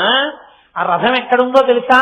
స్ఫురద్గండాభోగ ప్రతిఫలిత తాతంక యుగళం చతుశ్చక్రం మన్యే తవ ముఖమిదం మన్మథరథం. నువ్వు చెవులకి తాటంకములు పెట్టుకుంటావా, కుండలములు పెట్టుకుంటావా, లేకపోతే బుట్టలు అనుకోండి, జుంకీలు అనుకోండి, ఏమో అంటారుగా అవనుకోండి. నువ్వు వీణానాదం వింటూ తాంబూలం వేసుకుని ఇలా తల ఊపినప్పుడు అవి ఇలా ఊగుతాయా? నీ బుగ్గలేమో మణిదర్పణ సంకాశ మణులలా ఉంటాయి కదూ నీ బుగ్గలు. ఈ చెవులకు పెట్టుకున్న వాటి ప్రతిబింబాలు ఈ బుగ్గల్లో పడతాయి కదూ. ఇప్పుడు ఇవి 2 వాటి ప్రతిబింబాలు 2 4. ఈ 4 చక్రాలు చేసుకుని నీ ముఖమనేటటువంటి రథం మీద మన్మధుడికే. పాపం పరమశివుడు వెర్రివాడు తెలియక భూమి అన్న రథం ఎక్కి సూర్యచంద్రుల్ని చక్రాలుగా పెట్టుకుని వచ్చాడు. ఎక్కడ మన్మథ అన్నాడు. ఇక్కడ అన్నాడు మన్మథుడు. ఇలా చూశాడు, నీ ముఖం కనపడింది. ధనస్థల వారేసి దిగి వచ్చేసాడు. ఓడిపోయినట్టేగా మరి యుద్ధం చేయకపోతే. అమ్మా నీ ముఖమన్న రథమే ఎక్కి నీ చెవి కుండలాలను ఆధారం చేసుకుని మన్మధుడు గెలిచేశాడమ్మా శివుణ్ణి. అంటే అసలు ఎప్పుడూ గెలవలేని మన్మధుణ్ణి గెలిచానన్న భావనైనా కల్పించగలిగినవి అమ్మవారి కుండలములే. అంత గొప్ప కుండలములు నా తల్లి కుండలములంటే ప్రదీప్త రత్నోజ్వల కుండలాయై. అందుకే ఆ అమ్మవారి కుండలములను తలుచుకున్నా, వాటి వంక భావనామాత్రంగా దర్శనం చేసిన, నమస్కరించిన గొప్ప శాస్త్రము తెలుసుకునేటటువంటి అదృష్టము జీవితంలో కలుగుతుంది. ఎందుకని? చెవులు శాస్త్రాధ్యయనమునకు, శాస్త్ర శ్రవణమునకు ఉపకరణములు కనుక శాస్త్రము అవగతమవుతుంది. గురువు లభిస్తాడు అమ్మవారి అనుగ్రహం చేత. ఆ చెవులను ఎవరు చూస్తున్నారో వాళ్ళకి సౌభాగ్యము నిలబడుతుంది. మీతో నేను ఒక యథార్థం చెప్తాను, నన్ను నమ్మండి. ఇది నేను చెప్పకుండా ఉండను. ఇప్పుడు నా వ్యక్తిగత విషయాలు, అనుభవాలు ఎప్పుడు చెప్పను సభల్లో, ఇది చెప్తూ ఉంటాను. ఇప్పుడు ఒకసారి నేను కాకినాడలో ఉన్న రోజుల్లోనే, అంటే కాకినాడలో ఉండకుండా పూర్వం ఉన్న రోజులు కావు, కాకినాడలోనే ఉన్న రోజులు. ఒకరోజు రాత్రి 10 గంటలకి నిద్రపోవడానికి వెళ్ళిపోతున్నాను. ఫోన్ మోగింది. మోగితే ఆ రోజుల్లో ఫోన్ ఎత్తేవండి 10 అయినా. ఇప్పుడంటే బడలకి ఎక్కువైపోయి వయస్సు పెద్దదవుతోంది కదా, ఎత్తట్లేదు ఆ టైంలో. కాబట్టి ఫోన్ ఎత్తాను. ఒక ఆవిడ వలవల వలవలవల ఏడ్చింది. ఏమమ్మా ఎందుకు ఏడుస్తున్నారు అన్నాను. ఆవిడండి, అయ్యా మాకు తెలియదండి, మా వారికి ఒంట్లో బాగుండక కంఠంలో నొప్పిగాను ఛాతీ పట్టినట్టు ఉంటోందని డాక్టర్ గారి దగ్గరికి తీసుకెళ్ళాము. 3 వాల్వ్స్ పోయాయన్నారు గుండెలో, ఇక బతకడం చెప్పలేము, హైదరాబాద్ తీసుకెళ్ళమన్నారు. హైదరాబాద్ తీసుకొస్తే ఉత్తర క్షణం శస్త్రచికిత్స చేసేయాలన్నారు గుండెకి, కానీ బ్రతుకుతారని నమ్మకం చెప్పడం కష్టము అన్నారు. మా వారు లేని జీవితాన్ని నేను ఊహించలేకపోతున్నాను. ఏ స్త్రీ అయినా అంతే కదా. అయ్యా మా వారి గండం గట్టెక్కడానికి నాకేమైనా చెప్పగలరా అని అడిగినాడు. నేను చెప్పలేను అని అనలేను, చెప్తాను అని అబద్ధాలాడడం కుదరదు. అది నేను పడుకోవడానికి వెళ్ళిపోతున్న సమయం. అకస్మాత్తుగా నాకు తోచింది, పరమశివుడంతటి వాడే హలాహలానికి నిలబడగలిగాడని అమ్మవారి తాటంకములను శంకర భగవత్పాదులు స్తోత్రం చేశారు. ఆ తాటంకములు తాళి తర్వాత అంత గొప్పవి, అథవా అసలు అంత గొప్ప సౌభాగ్య వస్తువుల తాటంకములు. అమ్మవారి తాటంకములను ఈవిడ తలుచుకుంటూ చదువుతూ ఉండగా ఎందుకు ఈమె భర్తకి ఆపద కలుగుతుంది అని నేను అన్నాను. అమ్మ సౌందర్యలహరలో సుధామప్యాస్వాద్య ప్రతిభయజరా మృత్యుహరిణీం, మృత్యుహరిణీం అన్న మాట కూడా అందులో ఉంది. అందుకే శంకరాచార్యుల వారు అన్యేపదేశంగా అందులో పెట్టారు, సౌభాగ్యం నిలబడుతుంది కాబట్టి. అమ్మ మీ ఆయన ఆపరేషన్కి వెళ్ళినది మొదలు బయటికి వచ్చే వరకు ఏడవకుండా, ఒకరితో మాట్లాడకుండా, డాక్టర్లు బయటికి వచ్చి చెప్పే పర్యంతం మీరు ఈ శ్లోకం చదవండి. నాకైతే పరిపూర్ణమైన విశ్వాసం ఉందమ్మా, మీ వారు బ్రతుకుతారు, మీ పసుపు కుంకాలు నిలబడతాయని చెప్పాను. అంటే నాకు శంకరాచార్యుల వారి మీదున్న నమ్మకంతో, నాకు పరదేవత మీదున్న నమ్మకంతో ఆ మాట చెప్పేశాను. చెప్పేసి వెళ్ళి పడుకున్నాను. కానీ పాపం నాకు ఆవిడ ఏడుపు, ఆవిడ బాధ అవే గుర్తొచ్చి కొంతసేపు నిద్ర పట్టల. ఆ మరునాడు సాయంకాలం ఆవిడ మళ్ళీ ఫోన్ చేశారు. ఎంత ఆనందపడిపోయిందంటే తీసుకెళ్లేటప్పుడు కూడా డాక్టర్లు చెప్పారండి, అమ్మా ఏమనుకోవద్దు, మీకు భౌతిక కాయమే అప్పచెప్పగలమేమో, ఒక ప్రయత్నం అంతే అన్నారు. వాళ్ళు బయటికి వచ్చి చాలా చాలా ఆశ్చర్యకరము, అసలు బ్రతుకుతారని మేము అనుకోలేదు, ఈయన రిపోర్ట్స్ ని బట్టి చాలా సక్సెస్ఫుల్ గా ఆపరేషన్ జరిగి చక్కగా బతికాడమ్మా, మీ ఆయనకి ఢోకా లేదని చెప్పారు. అయ్యా మీకు నమస్కారం, మీరు చెప్పిన శ్లోకమే బతికించింది అన్నారు. మీరు చెప్పింది అంటే నా గర్వం, నేను నా గొప్ప చెప్పట్లేదు. శంకరాచార్యుల వారు ఈ జాతికి అందించిన అమృత భాండం ఆ శ్లోకం సౌందర్యలహరిలో, పరదేవత అనుగ్రహం ఆ శ్లోకము. అసలు నిజానికి ఆడవారికి ఆ శ్లోకం రాకుండా ఉండకూడదు, ఆ శ్లోకం నాలుక మీద ఉండాలి. ప్రతిరోజు ఒకసారి ఆ శ్లోకం చదివి పరదేవత పాదాల మీద కుంకం వెయ్యాలి. అంత గొప్ప శ్లోకం. కాబట్టి అమ్మవారి కుండలములంటే సామాన్యమైనవని మీరు అనుకోకండి, అంత శక్తివంతములైనవి. ఒకనాడు ఆ కుండలము అభిరామ భక్తు యొక్క భక్తిని నిలబెట్టింది, లోకములకు పౌర్ణమి నాటి చంద్రబింబంగా ప్రకాశించి దర్శనమిచ్చింది. కాబట్టి ప్రదీప్త రత్నోజ్వల కుండలాయై. పరమశివుడి దగ్గరికి వచ్చేటప్పటికి స్ఫురన్మహాపన్నగభూషణాయ, ఆయన పన్నగములను అంటే మహాపన్నగము పెద్ద పెద్ద పాముల్ని భూషణములుగా వేసుకుంటాడు ఆయన. ఎందుకు ఆయన పాముల్ని భూషణంగా వేసుకోవడం అంటే తల్లి కుండలములకు సౌభాగ్యము నిలబెట్టగలిగిన శక్తి ఎలా ఉందో పరమశివుడు కూడా ఆర్తత్రాణపరాయణుడై ఈ పాముల్ని మెడలో వేసుకోవడమా అని కూడా చూడకుండా పాముల్ని ఆభరణములుగా వేసుకుని ఆ పాములను మెడలో వేసుకోవడము అన్నదాని చేత మృత్యుంజయుడు అని సంకేతిస్తుంటాడు ఆయన. అందుకే మృత్యుంజయ మహామంత్రము పరమశివుణ్ణి ఉద్దేశించి ఉంటుంది.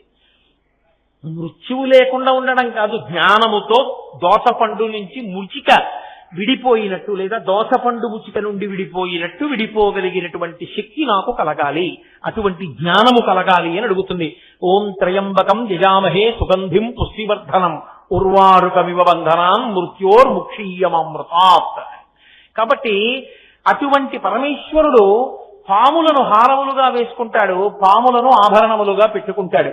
లోకమంతా ఈసడించుకునే ఏమున్నాయో, ఏవి అందరూ దేనికి భయపడతారో అది ఆయనకి ఆభరణం. అంటే పాము మృత్యువు రెండు వేరు కాదు. అందుకే మీరు చూడండి, మృత్యువు భయహేతువు, చచ్చిపోతానేమో భయం. పాము కనపడింది, పాముని తాను చూశాడు, పాము తన్ని చూసిందో లేదో తెలియదు, అయిన పాము తన్ని చూసిందేమో అని మంత్రించిన చోళ్ళు గల్లుకుని మంచం ఎక్కి పడుకుంటాడు. ఎక్కడ బుచ్చన్నా భయమే. పాము ఒకటి మృత్యు ఒకటి కాదు, మృత్యువునకు సంకేతము పాము కాదు. కుండలిని శక్తి ఊర్ధ్వముఖ చలనము చేయడానికి పాము గుర్తు. వీర్యము నష్టమైపోయి అధోముఖముగా అది స్ఖలనమైపోయి కేవలము భోగహేతువుగా ఉండడం కాకుండా వీర్యము ఊర్ధ్వముఖ చలనము చేసి తేజోశక్తి ఓజోశక్తిగా మేరి సహస్రారమనందు పార్వతీ పరమేశ్వరుల యొక్క సమాగమమును ఆ దర్శనమును పొంది అమృత స్నానము చేయడానికి యోగ్యమైనటువంటి స్థితిని పైకి లేచిన పాము చూపిస్తుంది. శంకరులు ఆ పన్నగాన్ని అడ్డుపెట్టి ఇన్ని మాటలు చెప్పారు. అసలు ఆయన కేశాది పాదాది పర్యంత స్తోత్రం అని ఒక స్తోత్రం చేశారు. మీరు అది చదివితే తెల్లబోతారు. అందులో ఆయన అసలు ఎలా వచ్చాయి ఇలాంటి ఆలోచనలు అనిపిస్తుంది. శివుడు నర్తనం చేసేటప్పుడు కొంచెం ఎక్కువ ఇబ్బంది పడేది ఏంటంటే పామే. ఎందుకంటే పాముకి ఇలా నిలబడడానికి వెన్నుపాము ఉండదు. అంత వేగంగా చేస్తుంటే కడుపుకు పెట్టుకున్నవి అవి ఇలా పక్కకి వెళ్ళిపోయి జారిపోతుంటాయి, మళ్లీ చుట్టుకోవడానికి అవకాశం ఉండదు. అందుకని ఇలా వాలిపోయి ఉంటాయి. అప్పుడు అది అనుకుంటాయిట మాకు ఏదైనా ఆధారం దొరికితే బాగుండు, ఒక్కసారి అలా తల మోపుదాం అనుకుంటాయిట. అప్పుడు ఆయన ఇలా కాలెత్తితే తలగడా మీద తలబెట్టినట్టు చక్క ఆయన మోకాల మీద తలబెట్టుకుని మళ్ళీ వెనక్కి వచ్చి చుట్టుకుంటుంటాయి. పరమేశ్వర, కాలెత్తినది ఊర్ధ్వముఖ చలనము చూపించడానికే కాదు, అలిసిపోయిన పాములు తలగడ దిండుగా తల పెట్టుకోవడానికి కూడా అన్నారు శంకరాచార్యుల వారు. కాబట్టి ఊర్ధ్వముఖ చలనము చేసేటటువంటి కుండలినికి పాము గుర్తు, మృత్యుంజయత్వమునకు పాము గుర్తు. తరువుకొస్తున్నటువంటి ప్రమాదాన్ని నేను తొలగించగలనని చెప్పడానికి పాము ఆభరణముగా వేసుకోవడము గుర్తు కాదు. కదిలిపోతున్నటువంటి కాలానికి పాము గుర్తు. కాలము వెళ్ళిపోతుంటే కాలమునందు పడిపోతారు. ఎవరు నన్ను నమ్మాడో వాడు కాలమునందు పడడని చెప్పడానికి పాము గుర్తు. అందుకే పరమశివుడి పాదం ఎవడు పట్టుకున్నాడో ఆ పాదం ఇద్దరిని కంతుంది. ఒకటి ఆ కన్ను మన్మధుణ్ణి కాల్చింది, ఆ కాలు యముణ్ణి తన్నింది. మన్మధమానం తల్లిదండ్రుల మీద పడితే పుడతాం, యమధర్మరాజు గారి పాశం పడితే శరీరం వదిలేస్తాం. శరీరం పుట్టడానికి కారణం మన్మధుడు, శరీరం పడిపోవడానికి కారణం యముడు. పుట్టడానికి కారణమైన మన్మధుణ్ణి కాల్చినవాడు పరమశివుడు, శరీరాలు పడగొట్టే యమధర్మరాజు గుండెల మీద తన్నినవాడు పరమశివుడు. ఆ పరమశివుడి పాదములు పట్టుకున్న వాడికి ఇక పుట్టడము చావడం అన్నది లేదు, కాలాతీతుడవుతాడు. ఇక కాలమునందు వశుడు కాడని చెప్పడానికి కాలస్వరూపమైన పామాయనికి భూషణము కావడము గుర్తు. కాబట్టి ఆయన నాగభూషణుడు. ఎన్ని అర్థాలు దానిలో. అంతేకాని ఆయన చేతకాక ఏదో పాములన్నీ చుట్టుకుంటాడు అనుకోకూడదు. ఆయన పాము ఆభరణముగా స్వీకరించాడంటే ఇన్ని రకాలుగా లోకానికి అభయం ఇచ్చాడు అని గుర్తు. కాబట్టి స్ఫురన్మహాపన్నగ భూషణాయ శివాన్వితాయైత శివాన్వితాయ. శివునితో కలిసిన పార్వతి, పార్వతితో కలిసినటువంటి శివుడు. మీతో నేను చెప్పాను కదా, వాళ్ళిద్దరూ ఎవరిని అనాథలుగా ఉంచారు, వాళ్ళ అందరికీ వాళ్ళు తల్లిదండ్రులే. అటువంటి తల్లిదండ్రులైన పార్వతీ పరమేశ్వరులు ఇద్దరు ఎంత కలిసి ఉంటారంటే పాలు తెలుపు, పువ్వు సౌరభము, సూర్యుడు కాంతి, దీపము ప్రభ, వజ్రము దాని యొక్క వెలుతురు, ఇవన్నీ ఎలా ఒకదానినో ఒకటి కలిసిపోయి ఉంటాయో పార్వతీ పరమేశ్వరులు ఎప్పుడూ ఒకరితో ఒకరలా కలిసి ఉండేటటువంటి స్వరూపం ఉన్నవారు తప్ప వారిద్దరిని విడదీసే ప్రయత్నం కానీ వేరువేరుగా పూజించడం కానీ కుదరదు. ఆఖరికి పరమశివుడు లింగాకృతిని పొందినా సరే పీఠం అంబమయం సర్వం శివలింగైశ్చ చిన్మయం సాకారంచ నిరాకారం నిర్గుణంచ గుణాత్మకం తత్వం తత్పరమం బ్రహ్మ ఇది వేదాంత డిండిమహ అంటారు శంకరాచార్యులు వారు. వేదాంత డిండిమని చేస్తూ అందులో అంటారు పీఠం అంబమయం. ఆ పీఠం ఉంటుందే శివలింగానికి, అది పార్వతీదేవి. దాని మీద ఇలా గోడుగా ఉంటుంది, అది పరమశివుడు. కాబట్టి పీఠస్వరూపంగా ఆవిడ అయ్యవారితో కలిసి ఉంటుంది తప్ప అసలు ఆయనతో కలిసి ఉండకపోవడం అన్నది ఉండదు. ఆయన స్థాణుహు, ఎండిపోయిన చెట్టు రూపంలో పరమశివుడు నిలబడితే అపర్ణ ఆకులు లేనితనంగా ఆవిడ ఆయన ఆశ్రయించి ఉంటుంది. ఎండిపోయిన చెట్టుగా ఉంటే అపర్ణ ఆకులు లేనితనంగా ఉంటుంది. ఆయన వృక్షేభ్యో, ఆకులతో కొమ్మలతో ఉన్న చెట్టు అయితే హరికేశాయోపవీతి నేపుష్టానాం పతయే, ఆకుపచ్చని ఆకులుగా ఆకులులోని ఆకుపచ్చతనంగా బెరడులోని ఆకుపచ్చతనంగా ఆవిడ. కాబట్టి ఆవిడ అసలు ఆయనని ఎప్పుడూ విడిచిపెట్టరు, ఆవిడని ఆయన ఎన్నడూ విడిచిపెట్టడు, ఇద్దరూ కలిసే ఉంటారు. కాబట్టి శివాన్వితాయైత శివాన్వితాయ నమశివాయైత నమశివాయ. అటువంటి పార్వతీ పరమేశ్వరులకు మంగళప్రదులకు శుభకరులకు నేను నమస్కరించుతున్నాను. ఈ స్తోత్రాన్ని భక్తితో, చక్కగా భక్తితో అన్న మాట ఎందుకు వేశారంటే మీరు యథాలాపంగా చదువుకుంటే దాని అర్థం తెలియదు కాబట్టి ఏదో చదువుకుంటారు. దాని అర్థాన్ని దాని విశేషాన్ని ప్రవచన రూపంలో విన్నారనుకోండి, అది చదివేటప్పుడు మీ మనస్సు నిలబడుతుంది. మీకు నోటికి వచ్చేసిన తర్వాత కూడా మీరు అంతా చదివారా చదవలేదా అన్నది కాదు. ప్రదీప్త రత్నోజ్వల కుండలాయై అన్నారనుకోండి, అనేటప్పటికీ మీరు అమ్మవారి యొక్క రత్నతాతంకములు అవి మీకు కనపడి శరభోజి మహారాజు, అభిరామ భట్టు ఇవన్నీ జ్ఞాపకానికి వచ్చాయనుకోండి, ఏదో అఖిలాండేశ్వరి స్వరూపం గుర్తొచ్చిందనుకోండి, మీకు తర్వాతి పాదం గుర్తురాక ప్రదీప్త రత్నోజ్వల కుండలాయై ప్రదీప్త రత్నోజ్వల కుండలాయై అంటూ ఉండిపోయారనుకోండి, అప్పుడే భక్తి బాగా నిలబడినట్టు. మనసు ఎప్పుడు దాని యందు రమించిందో అర్థం తెలిసి అప్పుడు భక్తితో చదివాడని గుర్తు. ఓ, ఆ తల్లిదండ్రులు మనకు ఉండగా మనకేమి లోటురా అని జగజ్జనం ఏ జగదే కపిత్రే అన్నప్పుడు మీరు పొంగిపోతూ అన్నారనుకోండి, అప్పుడు మీరు భక్తితో నిలబడ్డారని గుర్తు.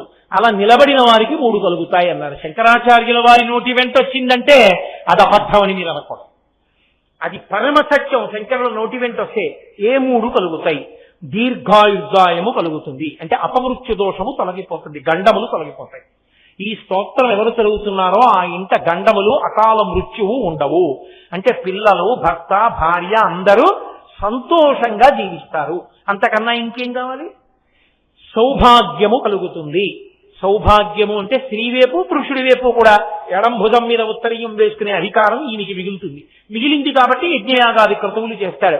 ఆమెకి సౌభాగ్యం ఉంటుంది కాబట్టి హాయిగా నాకేమి మా ఆయన ఉన్నారని సంతోషంగా తనని రక్షించే భర్తతో ఆనందంగా ఆమె కాలక్షేపం చేస్తుంటుంది.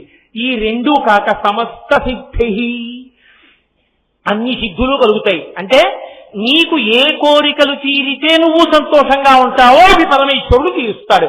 నువ్వు కోరినవన్నీ తీరుస్తాడని అర్థం చెప్పకూడదు. నువ్వు కోరినవన్నీ తీరుస్తాడంటే నేను అమెరికా అధ్యక్షుడిని అవుతానంటే అవుతానండి అంటాడు. నీకు ఏ కోరిక తీరితే నువ్వు బాగుపడతావో ఆయనకి తెలుసు. ఆయన ఆ కోరికలు తీర్చి నిన్ను సంతోషంగా నిలబెడతాడు. కాబట్టి అది ఫలశ్రుతి శ్లోకము 9వ శ్లోకం.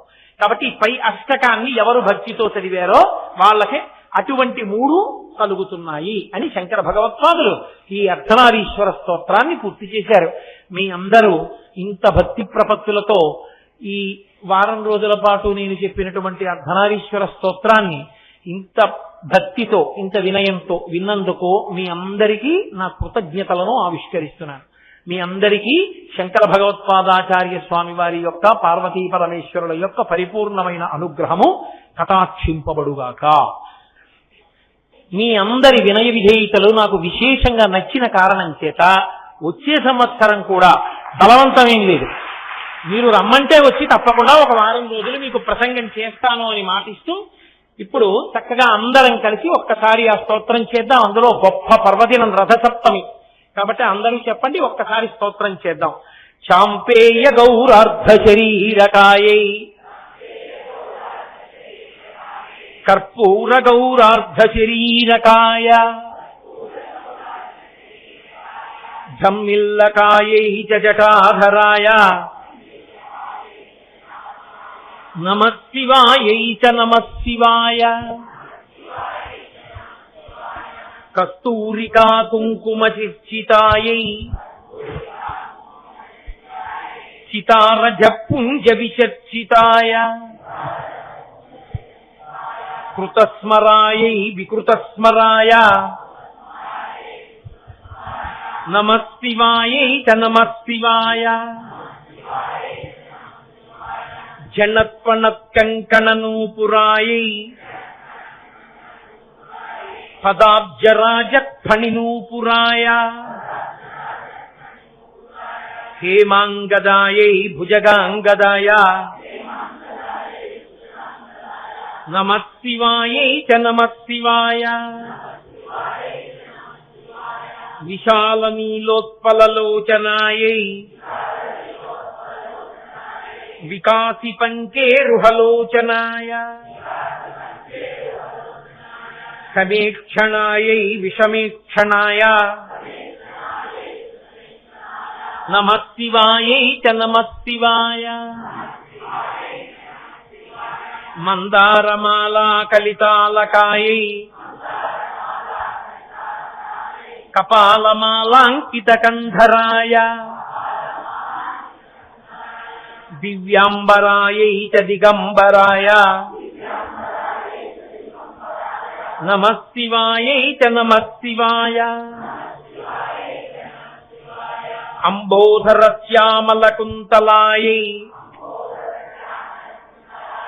కటిప్రభాతామ్రజటాధరాయ నిరీశ్వరాయై నిఖిలేశ్వరాయ నమస్తివాయై చ నమస్తివాయ ప్రపంచ సృష్ట్యున్ముఖలాస్యకాయై సమస్త సంహారకతాండవాయ జగజ్జనన్యై జగదేకపిత్రే నమస్తివాయై చ నమస్తివాయ ప్రదీప్తరత్నోజ్వలకుండలాయై పురన్మహాపన్నగభూషణాయ శివాన్వితాయై చ శివాన్వితాయ నమస్తివాయై చ నమస్తివాయ ఏతత్పఠేదస్తకమిష్టదం యో భక్త్యా సమాన్యో భువి దీర్ఘజీవీ ప్రాప్నోతి సౌభాగ్యమనంతకాలం భూయాత్ సదా తస్య సమస్త సిద్ధిః. చక్కగా స్తోత్రాన్ని రోజు మీరు ఇంట్లో చదువుకోండి. మంగళాశాసన పరై వదాచార్య పురోగమై సర్వైశ్చ పూర్వైరాచార్యై సత్కృతాయాస్తు మంగళం. మంగళం కోసలేంద్రాయ మహనీయ గుణాత్మనే చక్రవర్తి తనూజాయ సర్వభౌమాయ మంగళం.